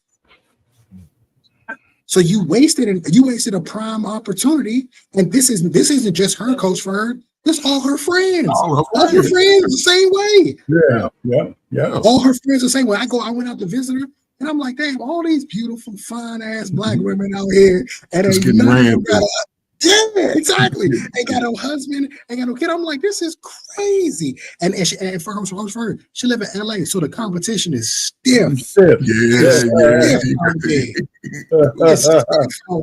Yeah, I know it is. LA is as comparable to Miami and Atlanta and DC and New York. Like, it's like, and I just don't understand this thought process of why do we keep doing this to women? And this is why I keep saying one of the things I actually truly think will help to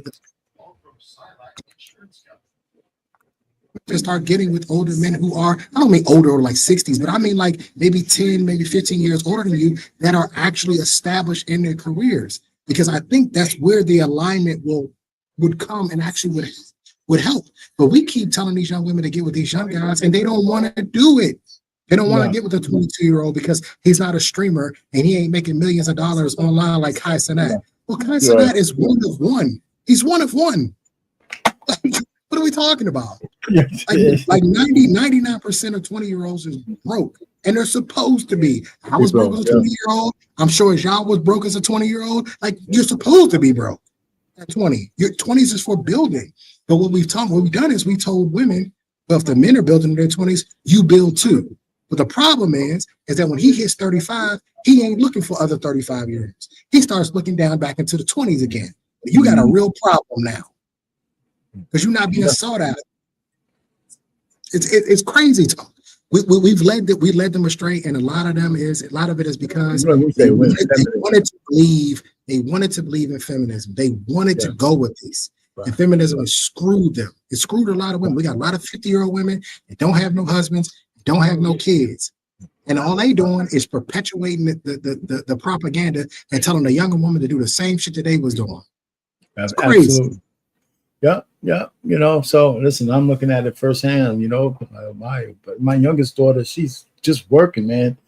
But she's got a lot of friends. My oldest daughter, she had a bite at the apple, it didn't work out. But now she's in the mix, man. She's caught up in the matrix, man. You know, looking at can I find the right guy here and there? So, you know, and she said, and she's just focusing on other things. Hopefully that say, listen, you know, pray on it or something that somebody chooses your ass. But you know, hey, that's just the way it is. I didn't know the pool would be so fucked up for them, but you know what? I don't envy these young people. And our pain, she in a tough time because now the roles have reversed. The women got to go talk to the men. Yeah. Back in the day, the men came and we were running after them. Man. Now, men sitting still, they like, shit, I'm not approaching you. I'm not talking about you. The roles are reversed, the men. They ain't moving. They ain't playing keep sweat. They ain't playing keep sweat. They playing, I ain't thinking about you. You little stupid ass. That's what they playing. So I watch a lot of vloggers that are in their 20s. These dudes they not stunting off these women, these girls. They'll put them in their videos to get some content out of it, but like to actually date them, they don't pay them no attention. And you can see these girls are thirsty. They want to talk. They want to and these guys are like, nah, I'm good. Like they are so focused on the clothing brand or their cars or whatever it is that they working on. They're not paying them attention. And I'm like, yo, this is so. If you see what Todd Sonata's doing, man, he might have a girl here and there, but girls are the last thing on his mind. He's trying to build an empire. He's trying to build an empire. He's trying to build a media conglomerate. He's trying to build a media. He ain't thinking nothing about no women, and that's because we had the feminism pushed these young boys away from the girls while they was in high school, and all of this propaganda. And so the guy said, "Well, fuck it then. I'll focus on me." Now look at us. Yeah. Now look at us. And anytime he's ready to go backwards, he's not going to have any problem getting pick of the litter, man. You know, and you think he's going to pick a 30 or 40-year-old? No, I hope not. Listen, when he get 45, he might go and choose one because he'll be good then. No, because he wants children. But that's the benefit of YouTube for men, though. That's the benefit of social media for men because now men see men from coast to coast, and we see that sometimes we got to hold ourselves accountable looking at other men.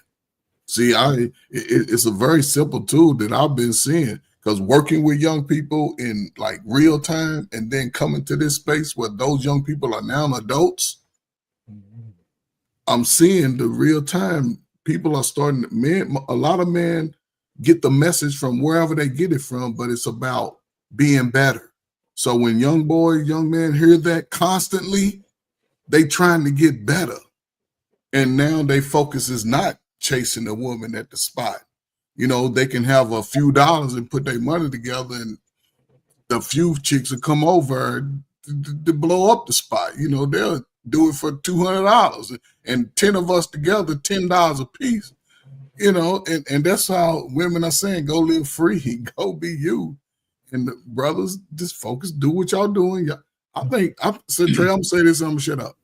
Between now and the time the Olympics roll around, I think you're gonna see the brothers sort of jump up a whole notch from coast to coast because the whole world is coming here. And the whole new brand of woman, a good fine woman, so people gonna have money. They're gonna be looking. Stay on that point though, Coach. Let me ask this question, both of you guys, right? And I hope I didn't lose the bubble. Yeah, I hear a lot of people saying, and I think it's a projection, and I think it's a lie, but I don't have the data, that there's some kind of epidemic of male loneliness. And I don't believe that's just true. I don't really. There's some men who are lonely, but I don't think men are lonely the way men might be alone, but they're not emotionally lonely like I think women would be when they're alone. But is there a real epidemic of male loneliness that they're trying to push, or is just another one of these propaganda fucking stunts? It's propaganda. It's propaganda. It's not a real thing. Let me tell you something. First of all, as you grow, you realize that to be a man is to be lonely anyway. And most times, in most cases, you are going to be alone, right? Which is why a lot of guys seek the marriage and seek the family, because it's one of the only ways that you aren't alone. But I can remember being 20, 21, 22 in the military and had my apartment in New Jersey, you know what I mean, in Lumberton, New Jersey, and I lived by myself. You know what I mean? Like that's a part of life, being alone. But the other part of this is too, we always act like that because a man is alone, I mean that he's lonely, that he's alone. That's not how it works for us. Sometimes, and maybe for a lot of us, being alone is actually exactly where we want to be, because it's peaceful, it's quiet, Yes. it's not chaotic. And so people will take that and say, yeah, but he lives alone. That's because he wants to. He wants to live alone. The fact of the matter is, in this day and time, there are a lot of women that would be happy to go be with a man who has his own home and is stable. She would love to be able, because that makes things easier for her. We have a lot of guys out here that are not willing to jeopardize their peace, and I don't blame them. I don't blame these guys one bit. Don't ever jeopardize your peace. I say it all the time. If it costs you your peace, it's too damn expensive. It costs too much. Don't jeopardize it. So keep going. So no, I don't think there's an epidemic of loneliness. I think what they're trying to do is they're trying to subterfuge or trying to throw us off the scent that it's the women who are lonely. Absolutely. It's always projection. It's the women. It's always projection, right? It's the women who are on TikTok saying, I went out tonight and not one man talked to me. I went to the gym and nobody, I just walked past a construction site and nobody catcalled me. I don't understand. I just saw a video of a white girl that said, she said, we just went out. She said, what's wrong with these men? Touch a boob. She said, touch a boob, do something, buy me a drink. Women are doing this stuff. Yeah, that's what she said. I was like, so you want them to commit assault and then buy you a drink? That's crazy. I was like, but that's where we're not lonely. You don't see men on the internet going, where are all the women at? You see the women on the internet saying, where are all the men? Where are these guys hanging out at? Where do I need to go? A singles events. Are men showing up to singles events? No, men are not showing up to singles events. Hell no. Women are. So who's actually the lonely? To me, it seems, you know what I realized? I think that men have said, fuck it. I'm good. Yeah, I'm good. I'm good. $40, Trey. Yeah. Hey, I got 40 for the front, 60 for the back. Hey, look, and Coach Ferg, on top of that, the taboo of paying for women is slowly eroding. It's going away. It's not going altogether. If not going all the way. So now men are looking at this like, man, I could just get my meat fixed for $100 and my home by 8 p.m. on the game. Now I'm back on the game. I done got it. And that's 100% because women made it that way. Women have made it. They monetize themselves. Period. Absolutely. Yep. And young brothers are taking advantage of this movement. Yeah. So, Trey, hopefully, I know you're going to try to play the game as long as you can. Go ahead. That's cool, Dan. That's cool. You might run into one of them. Be nice to it. Don't be all police on her, but, him up sometime. But that's the game that brothers like my son, man, I'll be trying to talk to him. He like, listen, man, women come up to me all the time. I'm like, for real? He's like, yeah. He's like, half of them I don't even pay no mind to because I already know. I said, I'm like, boy, I've been thinking, boy, if that was me. But he's like, nah, man. He's like, a lot of them ain't worth it because they showing you who they are, 24 hours in. And he said most of his boys, when they go out, they just pick and choose. So I say, well, yeah, that's a good strategy.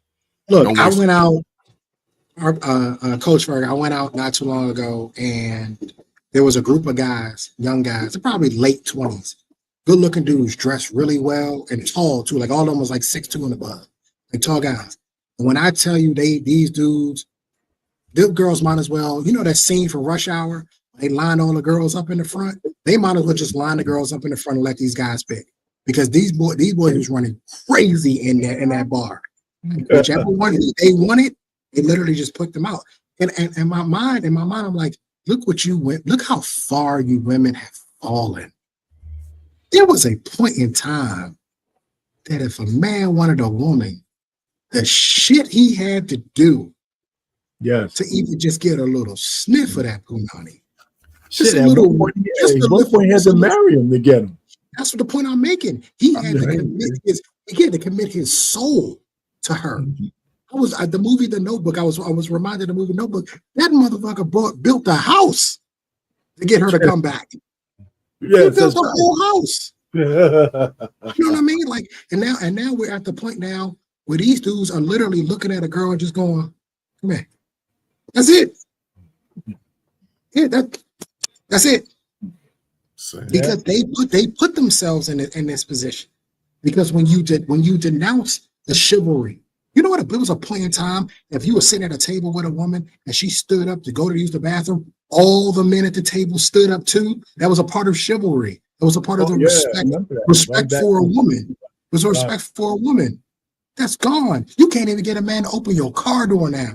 How far y'all have fallen. I'm gonna pull out your chair so you can sit down at the table. I'm gonna take your I'll just use my foot and kick the chair. I kick the chair next to you. Yeah, I'm gonna help you. I'm gonna help you light your cigarette. Don't worry about it. I'm gonna light your cigarette for you. How far y'all have fallen because you denounced chivalry and said, "I don't need you to do anything for us." And now you getting the same treatment that I would give Coach Ferg. I ain't open no door for him. He's a grown man. Hey, you ain't giving up your seat on the bus or nothing no more. Hell no. You done got to sleep over like. But you know what's funny, Coach Ferg? I was raised to give up my seat. Exactly. Yeah. When I was riding the bus in DC, I was on the X2 or the W4 or whatever they called it. I was raised that if you saw a lady, hey, would you like to sit down? Yeah, you can have my seat. That's gone now. How far y'all have fallen. It's been gone for a while. Are you pregnant or you just fat? I need to know. I need to know before I get up. Because I'll get up for you if you're pregnant. I ain't gonna look how far you falling. And I get the young guys now. Like I see where they're coming. Because I used to have a hard time. Like, nah, I think y'all just scared of girls. It's like, no, they're not scared of girls. They are focused on whatever it is that they're trying to get done. And they've realized that the women are going to be a distraction to them. Don't mean they ain't got their needs. Don't mean they ain't got their needs. They satisfy their needs however they satisfy it. But this whole idea of like going after girls and chasing after girls like how I did in the early 2000s and late 2000s, nah, they don't even care. They don't even care. Yeah. It's amazing. Yeah, them days are coming to an end, man, because young brothers listen to brothers, and the Trey age and a little younger, they getting it. See, if those guys Trey age all had a mind like Trey, we'd be good. See, Trey's in that age group where, it's a lot of somebody's fault, you know what I'm saying? But he can see it. And if more brothers could give those messages like, you getting it, you doing it the right way, especially while you're young, it makes life for them more purposeful. So now they're seeing what the women really are, and they're not wasting time or money. They're making it, okay, if we're going to do transactional, I don't work hard for the last 3 months. I got 200. Come on over here, and I'm going to throw it up in the air. You know what I'm saying? And that's sad because the older women are not even correcting the younger women. We want the older women just to shut the fuck up, man, and let them, because they're only giving them bad advice. Yeah, get out the way. That's it, man. Just get out the way. And not only that, Coach Ferg, because that's a great point you're making. The other part of this is two other things that happen. Because of YouTube, because of social media, the younger generation is hip to female nature. That's number one. They're hip to female nature. Whereas when I was growing up, if you didn't have an uncle, you didn't have a Coach Ferg or an R-Pay to sit you down and say, hey, This how these women move. You was kind of blue pill. You was kind of out there like, well, I just do what she tell me to do. That make her happy, just whatever to make her happy. You didn't really get the information. That's number one. They're picking up on a lot of what the information we're putting out, so they understand female nature. The other part of that is too, they don't live in a scarcity mindset. They live in an abundance mindset. They know it's 30 more girls like you. It's 30 more girls like you. So if you don't give me what I want, I'm just gonna move on to the next girl. Right. One of y'all out of 30 gonna give me what I want. So somebody is right. I pay Trey. Listen, hold up. These young dudes, unlike us, they ain't scared of the police. They ain't scared of the old police, so that's a whole different psyche from our age group. Our pain. Police say we go get home, we going home. Police say pull over. What I do, Mr. Officer? Now they like, man, why are you bothering me? Nigga, you know. So if they ain't scared of the police, women got to get it together. But I got some hope for the sisters, man. But I don't know with Anissa. Anissa just go everybody just running wild. I go everybody running around popping their fans and shit. I'll say this, and I'm gonna go. I think there are still a lot of good sisters out here. The problem is they're too damn quiet. They don't talk loud enough, and it's a conundrum. Let me tell you why it's a conundrum.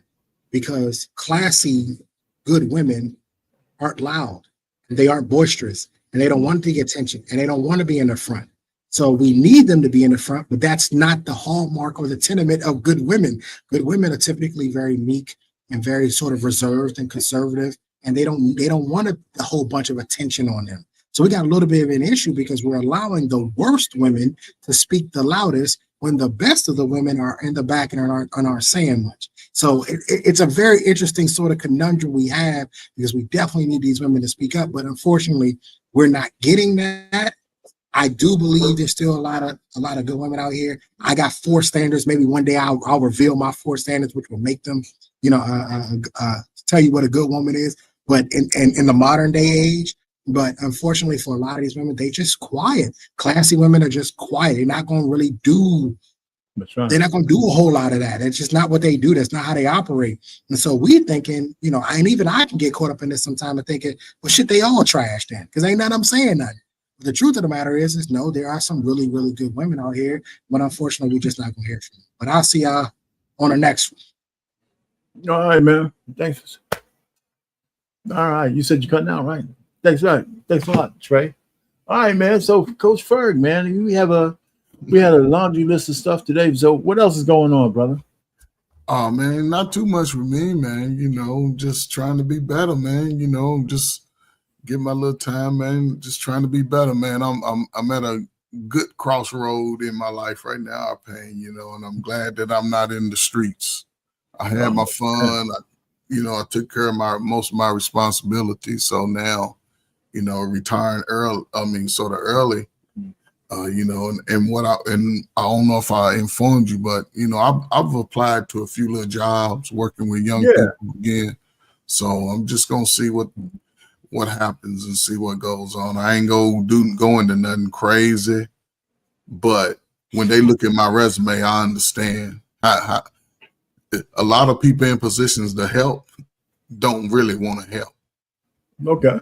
You know what I'm saying? I understand that, but I don't get caught up in it. I still find other ways to sort of engage and promote, healthy lives and healthy lifestyles, mindsets. I just understand the all right, that's cool. Let me ask you a question though, since we still here. We got a couple of minutes. Let me ask. I actually only have a couple of minutes. Yeah, did we ever talk about the not the Diddy situation with the Obama situation? What he said? Were we on the panel? Was you on the panel when we talked about that on Friday? You weren't around on Friday, were you? Yeah, I think I was. Okay. I'm not sure, man. But yeah, I done heard that a couple of times. I saw that, I've seen it a couple of times, and it's just unfortunate, man. He was one of our most high brothers, you know what I'm saying? He's let us down big time. You don't come to the world, man, and doing what you're doing. Now, the first incident during the election, I was like, damn, he said that to brothers, man, when he ain't even putting his foot on the ground to help the young brothers socially and emotionally. Right. You feel what I'm saying? That's it. Right. You keep your little money. I don't care about that. But get out here and tell these brothers, you got to talk to him. He ain't doing none of it. He's using opportunity to point his finger. That's the problem I got. That's the problem I got. You know what I'm saying? He done got to it. He done served his time. He ain't really give us a penny. You know what I'm saying? Black people are more separated since that time. You know, so it's just a bad feel. You know what I'm saying? I lost a lot of respect for him. Our family structures are worse. Yeah, it's a lot worse. The divide. You know what? The gender war is not even a war no more. It's just it's like a cultural transition. They making it a part of it's like the black women are a separate subculture from the black man. You know, and I think other women are taking. I've seen more and more posts of white women saying, you know, they're going to fill the void. You know what I'm saying? And other kind of women, you know, so men are starting to go where they appreciate it. Yeah. So that's one thing. He's, you know, they might try to indict him, but that's a whole nother story on something else. I think that would be a mistake. If they did that. Hold on, they might indict Obama. Yeah, because of the Russia hoax thing. I mean, they need to go on. Hold on. I mean, we don't have to go down that thing. I think that would be a mistake, and they have some evidence that, you know, this was 2016. So I think that's a distraction from the Epstein shit. And the other thing is Diddy. I think he should have got bail after this verdict was out. Yeah, hell yeah, man. He should have got bail. They know it. He should have. I think it's just bullshit. So I don't know whether that's a portent to saying they're going to try to put up trumped up charges, because what they did is everything they showed at the trial was really not even a crime. You know, being a sexual deviant, right? It's not a crime. Right. That's all they did was show the one video. That was weak. That was weak evidence. It wasn't enough. He beat Cassie. He beat Cassie, but he wasn't on trial for beating Cassie. But that's all they showed, though. That's all they talked about. And what I'm saying is, the judge, a fair judge, should have never let that be allowed in court. Exactly. But that should not have. Understanding that, but they make up laws as they go on us. It doesn't matter. It's no doubt. They make it up as they go. They literally make it up. Like, you just called it. Just basically, hey, this has already been tried. We can't try him on this case, but they still use that same video. That's all they did. Yeah. Listen, the videos that social media put out there showed a whole lot of movie stars, a whole lot of figures. Right? It wasn't none of those videos showed, because I'm sure he had thousands of them. Yes. Thousands. Yes. So it's a bunch. I think seeing that they kept him, though, it's just, I think he's going to get out within the next 90 days. When is his sentencing? His sentence is not until October. Yeah, see, I think he's going to serve it. He's going to get out. But if not, time served. No, I think. Yeah, he's going to. I disagree. I think they're going to. He's going to be on parole for about 20 years till but they're going to take some of his money. He was in Florida and Cali. No, he gonna lose one. The one thing that came out of this thing is that everybody knows Cassie was complicit with this thing. She was knee deep in it as he was, except that she sold her soul to the devil. Yeah, she was part of it. She signed up for it. Yeah, but of course, I made a song about that one too. So yeah, she sold her soul to the devil, and so he's gonna get out. So what else is going on, man? I just think that the market's going up, man. It's been good. Yeah, the market's going up. It's gonna recuperate. That's what I was saying, man. Like, America's a business. Anytime you're a CEO, just a little simple, basic stock for anybody. If you think about a stock, put $20 in a startup stock and leave it alone. Now, anytime a business CEO or the head of the business leaves, the stock is going to go down. Don't panic. If you got dividends, you'll get your dividends. Don't panic. It's going to take a transition at least 3 to 6 months for the business to start shifting back in favor. This is what Americans are doing. They went in and found all this loose change everywhere, I paying. All this loose change that wasn't going to the people. All this loose change is going to the handout people. People still getting $50 million checks and been out of office for 20 years. People still getting all this residual. They sent $100 million for Sesame Street in another country. $40 million to take care of it. I'm paying $40 million to shut everybody black up in America. Here, man, get $1 million apiece and go on. Don't come back. It'll shut everybody up. But look at what's been happening. But now they got the war. We shouldn't even be over in the Russian Ukraine, but America, they like that. Ukraine too small. Now we got the Israel thing going on over. It used to be Israel couldn't even be in these conflicts. Now, with American backing, they doing it. America's contributing to that, and they hushing it. Donald Trump, he's. I think by next year, this time, I believe you're going to see opportunities for more people who are willing to go out and be a part of America. Those that don't want to, we already see they clearing the ways they getting people who out here who ain't really, on them papers. Yeah. Well, you talking about the illegals? Well, they ain't doing that. If you have a social security number in America and you 17, 18 over and you don't want to go to college, you better get a job. Whether you're going to work in a restaurant or pick up trash or whatever. If you get a good little job and it's making good money, go in there, learn that shit, learn it to the best of your ability. Don't complain about the hours and the weather and all that shit. Get that skill so you can have a career down the road. Don't be complaining. If not, ain't gonna be no more handouts. Ain't gonna be no more welfare for 10 years. Ain't gonna be no more single baby daddy mamas situations no more. They're gonna cut all that out. If you like to spend a lot of money, waste money, well, you already realized half the stuff over y'all getting, all that Fucci and Lucci, it's all fake anyway. So now you should save your money. So it's just a different time, man. I'm looking at me and my wife talk about it all the time. And we look at it different, man. You know what I'm saying? So it's been prosperous since we've been looking at it a little differently. Oh, yeah. And, but yeah, man, I can't speak for other people, man. People going to do it, their life the way they do it. I just hope that some things I say can be heard. If not, I got my own situation that I got to protect. So. Yeah, man. Well, like I said, we always try to leave this thing with some kind of solution, but I think we came up with one. Like if you're a dad, you're a father, and you have any say in your children, man, you just got to have them disciplined, regimented, and make sure they're responsible for certain things. Mm-hmm. Like I never gave my kids allowance. Anytime they had to do something above and beyond, that's what I paid them for. Like, wash my car, do this and that. My daughters, I had girls, but my youngest helped me with the lawn all the time. Had her out there cutting and sweeping and stuff, when they were like 6 years old, they learned how to use the washer and dryer. They washed their own clothes. They folded their own clothes. They did all that shit. I wasn't going to do that for them.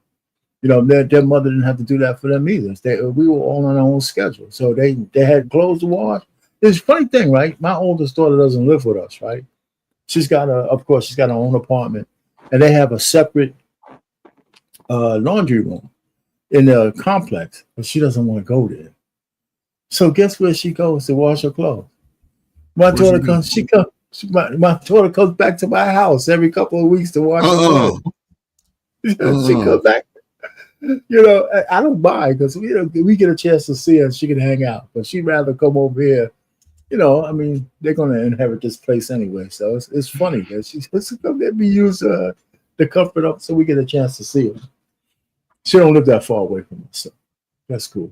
Yeah, other than that, man, any other last words, man? I think this was a decent impromptu show. Yeah, man, I think it was a good topic, man. I guess I get in my head too much when I hear these topics and things like that and see them, man, because I just remember times when I had to focus on what I needed to do for myself. When I got out of the military, I was like, man, what do I do? I'm taking my ass to school. And right. When I was in the service, after I came from Saudi Arabia, I used to see so much. And then when I used to come back and tell my friends, they'd be like, nah, man, America this and America. I said, man, America ain't going to be the same in about 20 years, 30 years. And the fact that here we are right now in the most panic time in our history, outside of slavery and the civil rights movement. When you say panic time, what's really meaning even during volatile times, from the end of slavery for that 100 years through the civil rights, Jim Crow, and all of that, Black people were still thriving. Of course, as a unit. They're still thriving, still producing, creating shit from nothing. And to see after that and looking back at the really side effects of the welfare movement, the public housing, that whole system that sort of the birth control pill, how it sort of just started to dismantle the manhood in our community in a sense. Right. And then since I was a teenager, you're a few years younger than me, so I'll be older. yeah. But the things that were coming behind me, it was sort of pushing that whole narrative. It wasn't a lot of young women pregnant when I was in school. The few that did, they all went to one high school for whatever school they was at. They put them in their own space and taught them how to be mothers and nurturing and things like that. And a lot of those mothers, when their children started to grow up, those children were well behaved, pretty successful through that process. But then when that crack hit our pain, all that shit went out the window. It all went out the window. When the crack hit, it all went out the window because it was affecting young people, young adults. It was affecting a lot of young people. And a lot of those kids are now adults today, those 40 and unders, and they've already believed that ain't nobody trustworthy. They don't trust each other. They don't want to work. So we see the numbers drop. We see women take more. Could you imagine that we are here? I'm gonna shut up after this. The women take more risks with their lives and their bodies more than any woman in our history. They just they brutalize their bodies. They got tattoos all over. They get the BBL, they get the breasts, they get the lips, they get all this extra stuff that they really don't need. I don't understand that. I never understood that about the sister, because the sister is the only woman that gets better with age. They are the only woman. But today they do it backwards. It's like they want to be grown early and stay grown. You know what I'm saying? They push the image of a young woman being grown, like put on all this makeup, the sun can't get to your skin. Y'all put these hats on, hot ass. It's like wearing a football helmet out there. I don't know if you play football. You ever been out in the sun, you got that football helmet on, that's how I feel, because your hair can't breathe. And then I don't know, man. I'm shut up, man. It's just a lot, man. Sisters, man, there's a lot of shit going on, man. I hear you. Young ladies together, man. Come on, sisters, man. Y'all letting the young ladies down, especially you old 40-year-old motherfuckers. Help these young ladies be better, man. It'll make your life a lot. I'm shut up, man. Thanks. Yeah, I mean, we look at it, and we look at the men, right? When we talked about this, and we touched on this at the end. We touched on the fact that a lot of guys seem to get into a melancholy spot when they're searching for their purpose and stuff. And I'm saying we need to swing that around and start telling men, as you have to earn your keep, and you should enjoy that journey. You should kind of enjoy it. I mean, trying to discover what you need to do to chase whatever purpose you have. And the purpose, should never be trying to just have a woman, right? It should be what's going to sustain you through a lifetime. And then if you can sustain a relationship, be a father and be able to pay for them, then those are all like bonuses in life, hitting your biological imperative and being able to fund it, right? To being able to support it for a lifetime. So really you have to have, some things you have to do in parallel, some things you have to do in series, right? But I think marriage, having children, growing, education. Well, this basic education you should have before you get married. Let's just say up to college, but everybody's not, or trade school. But I don't think people should wait until they're dusty, to get married. But if it doesn't work, or you can't find somebody you're satisfied with, you don't need to force it, of course.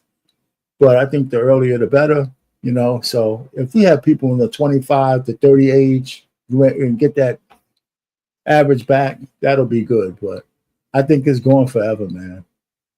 You know, we're down to 30%, and it's older. I think the average marriage age now is in the 30s. You know, for pretty much for both men and women. You know, it's chicken on the age and chicken or the egg on who's really at fault for that. But that's where that's at. So I don't know, man. I just think men need to just calm down and say, hey, listen, we ain't doing as bad as people project. You know, I mean, there's guys and gals who are doing terrible. And then, I mean, it's like it's levels to it. But in terms of in general, black men are not doing as bad as people try to project. Not at all, man. And, yeah, it's crazy. Yeah, it's absolutely madness.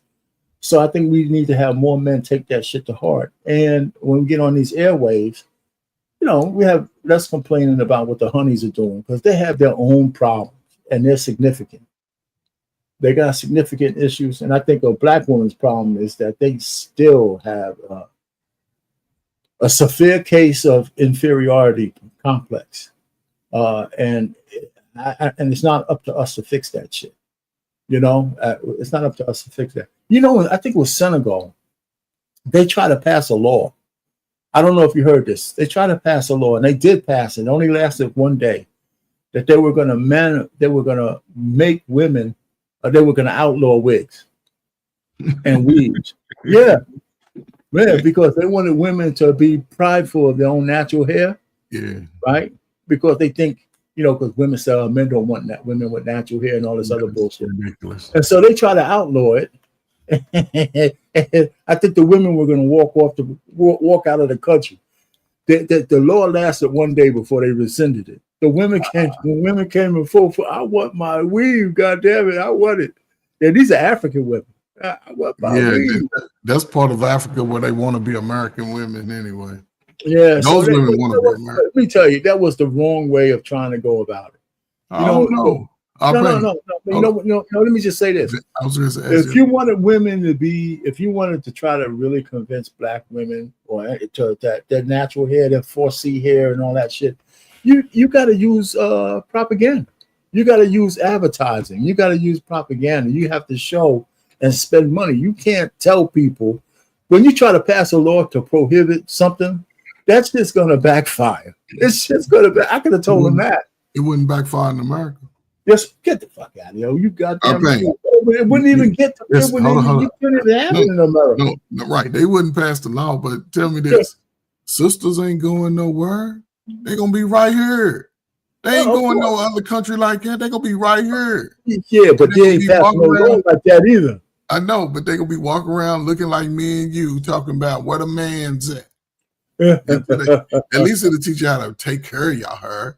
You know, let it be natural, whatever grade of hair you got. We all got the same A, B, 4C, 3C. We all ninjas. We all got that coarse, kinky hair. It protects you from the sun. But yeah, that's the one thing that my daughters just all natural. Maybe you got it from their mothers. They have no problem. Grow to the sun. They have no problem taking care of their. They have no problem taking care of their own hair. No wigs, no weaves. And no bull nut. And you know what? If I ever see a woman, my daughters don't do this shit either. That women who have that septum bull ring in their nose. Oh man, come on, man. Oh my God, man. Every time I see a woman with one of them, I automatically don't want to hear what the fuck she got to say. As soon as I see a woman come on and she got like one of those bull ring things in her nose, I said, man, why would I ever listen to somebody with a cowbell thing in their nose? I don't know where they got that shit from. Well, my God. They do the bulls like that. They do a bull like that in Texas. They got it. They got the little ring thing there. I said, man, it's been passed down since slavery. There's nothing about that. So I paint. What do you think about the tribes in Africa that still practice those cultures though? They have rings. Sometimes but I don't care about them. I'm really just asking though. They do it. Okay, you asked me, and I'm telling you. Okay. More power to You right? like the hell with that. More power to them. You know, if I go to see National Geographic to see them and shit and all that, okay. But other than that, you know, more power to you. More power to you. Okay, those over. Yeah, I mean, I get what you're saying, man. It's to me, man. It's just about hygiene, man. I was very picky, man, about hygiene, man. And my wife has some of the nappiest hair of a woman I've ever met. I hear you. But I'm paying that she got sister locks, and she been having sister locks since I met her. Man, she done cut it to her shoulders twice. Just last year, man, it was all the way down to her butt. Oh wow! You know, it grow, and she only got like 2 gray hairs in her whole head, man. Yeah. So my daughters are both of them, man. Their hair, man, it's full, ain't it? Thick and full, man. And they spend time taking care of it, you know. Yes. Yeah, they ain't no wig ladies, and their moms is like that too. But I bet they arms. I bet they arms are nice and fit, ain't it? Huh? Yeah. Their arms are nice and fit, ain't it? No. I wish my youngest. Oh, but man, they gotta take care of that hair, man. Holy shit. Yeah, my girls are the oldest one's a gym rat now. She's it's good. She gonna find out. She need to get my ass. She need to get my ass in there. I'm just getting over tennis elbow. Oh, man, how you get tennis elbow out drinking that tea, drinking all that tea? I would get tennis elbow for doing pulling up your little drink that you be sipping on. No, in bed, like playing this video game and shit, like pressing the button. My elbow, man, that shit hurt, man. You gotta put ice on it, man. Oh no, well, I took care of it now, man. I had to get a patch. And I couldn't even. Always put ice on it first to slow the blood flow down and alleviate the pain. You know what I'm saying? Alleviate the pain, man. You got to, man. All right, man. So, any last words? No, man. It's a great show, man. Salute, man. Great topic, man. I think for all the brothers, man, get out here, man. Find your purpose, man. Don't think trauma or success is even in your stratosphere. No, it's going to be trauma if you don't move. Because everybody behind you is coming for you. So get out their way. Go see the world. Come back and tell them your stories. I'll blog it on YouTube and have 400 million views. Appreciate you, man. Oh, man. Yeah, man. Thanks. And, it's funny, man, that you would say this, and my computer is all jammed up. That's fun. Oh, man. So I got to go ahead.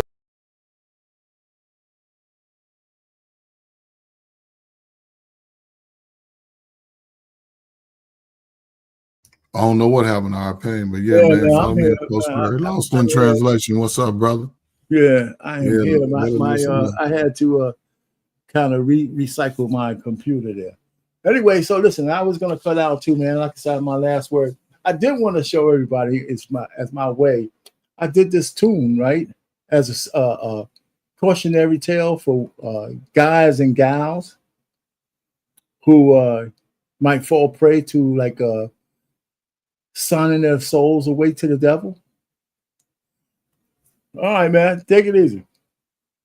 Salute up, man. All right, later on. So for everybody there, if you're still here, I'm gonna play it for you because I gotta have a little signature exit. So you're gonna bear with me, but check out this thumbnail. Tell me what y'all think about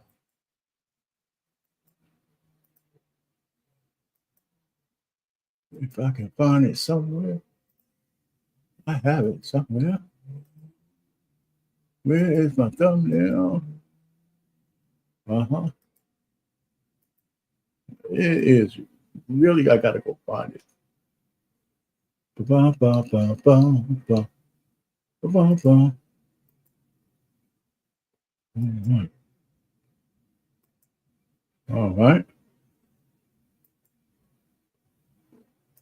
All right. Check out this thumbnail. Tell me what y'all think about it. This is when the Diddy trial. This is Cassie, and that's Diddy over there. And what a cautionary tale.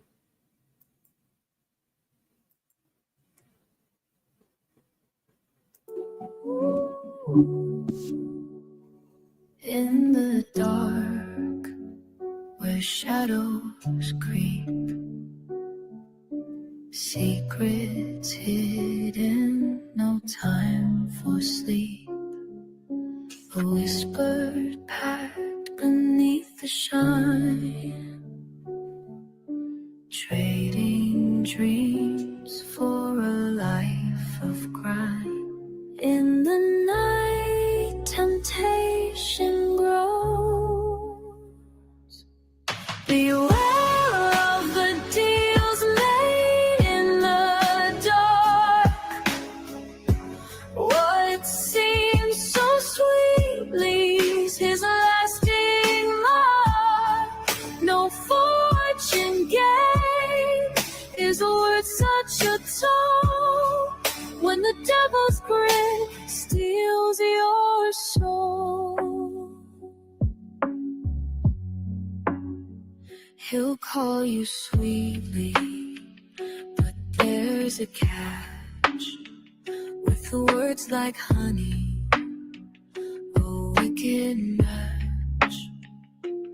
Eyes like fire, intentions unclear. Everything you wanted fades into fear. Walk away, don't look back. Beware of the deals made in the dark. What seems so sweet leaves his lasting mark. No fortune gained is worth such a toll when the devil's grip steals your soul.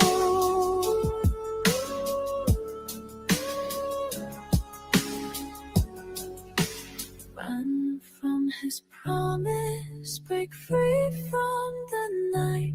In the silence of dawn, they crave your right.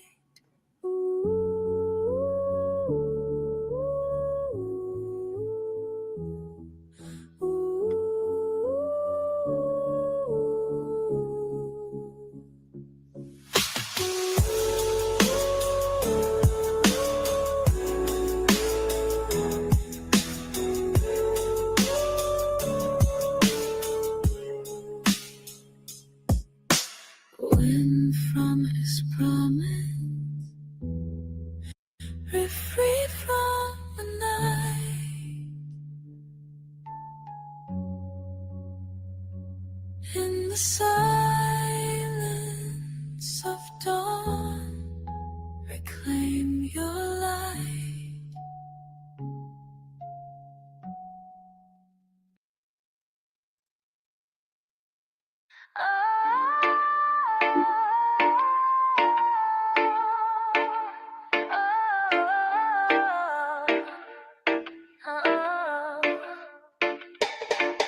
In the dark, where shadows drift, lost in a grove of endless rift, a whispered pact, an unholy sign, trading my heart for a life of crime.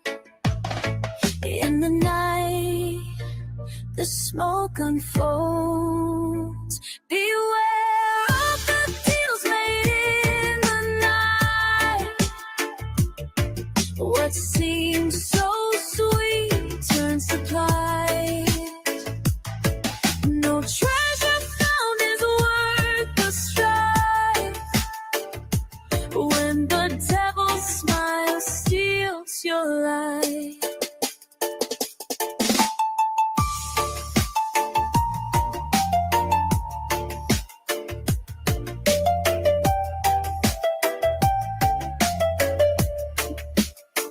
He'll charm you soft, but there's a snare with sweetened words. He'll lay you bare, eyes like thunder, his truth avail. Everything you sought now tells a tale. Run away, don't be caught. Beware of the deals made What seems so sweet turns to play. No treasure found is worth the strife. When the devil's smile steals your life.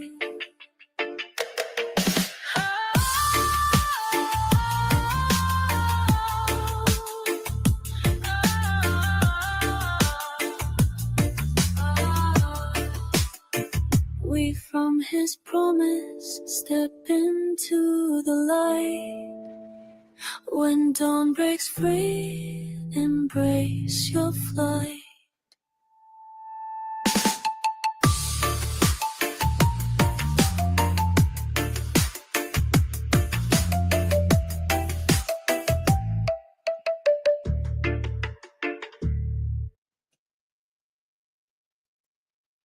Well, that goes for night. Hey, thanks for stopping by. Anissa, always a pleasure. Thanks to Trey and and both the Treys, you know. And Curtis came in, Catelia showed up a little bit. And that's the show for tonight. So everybody have a good one. And we'll see you tomorrow on Flipping Tables.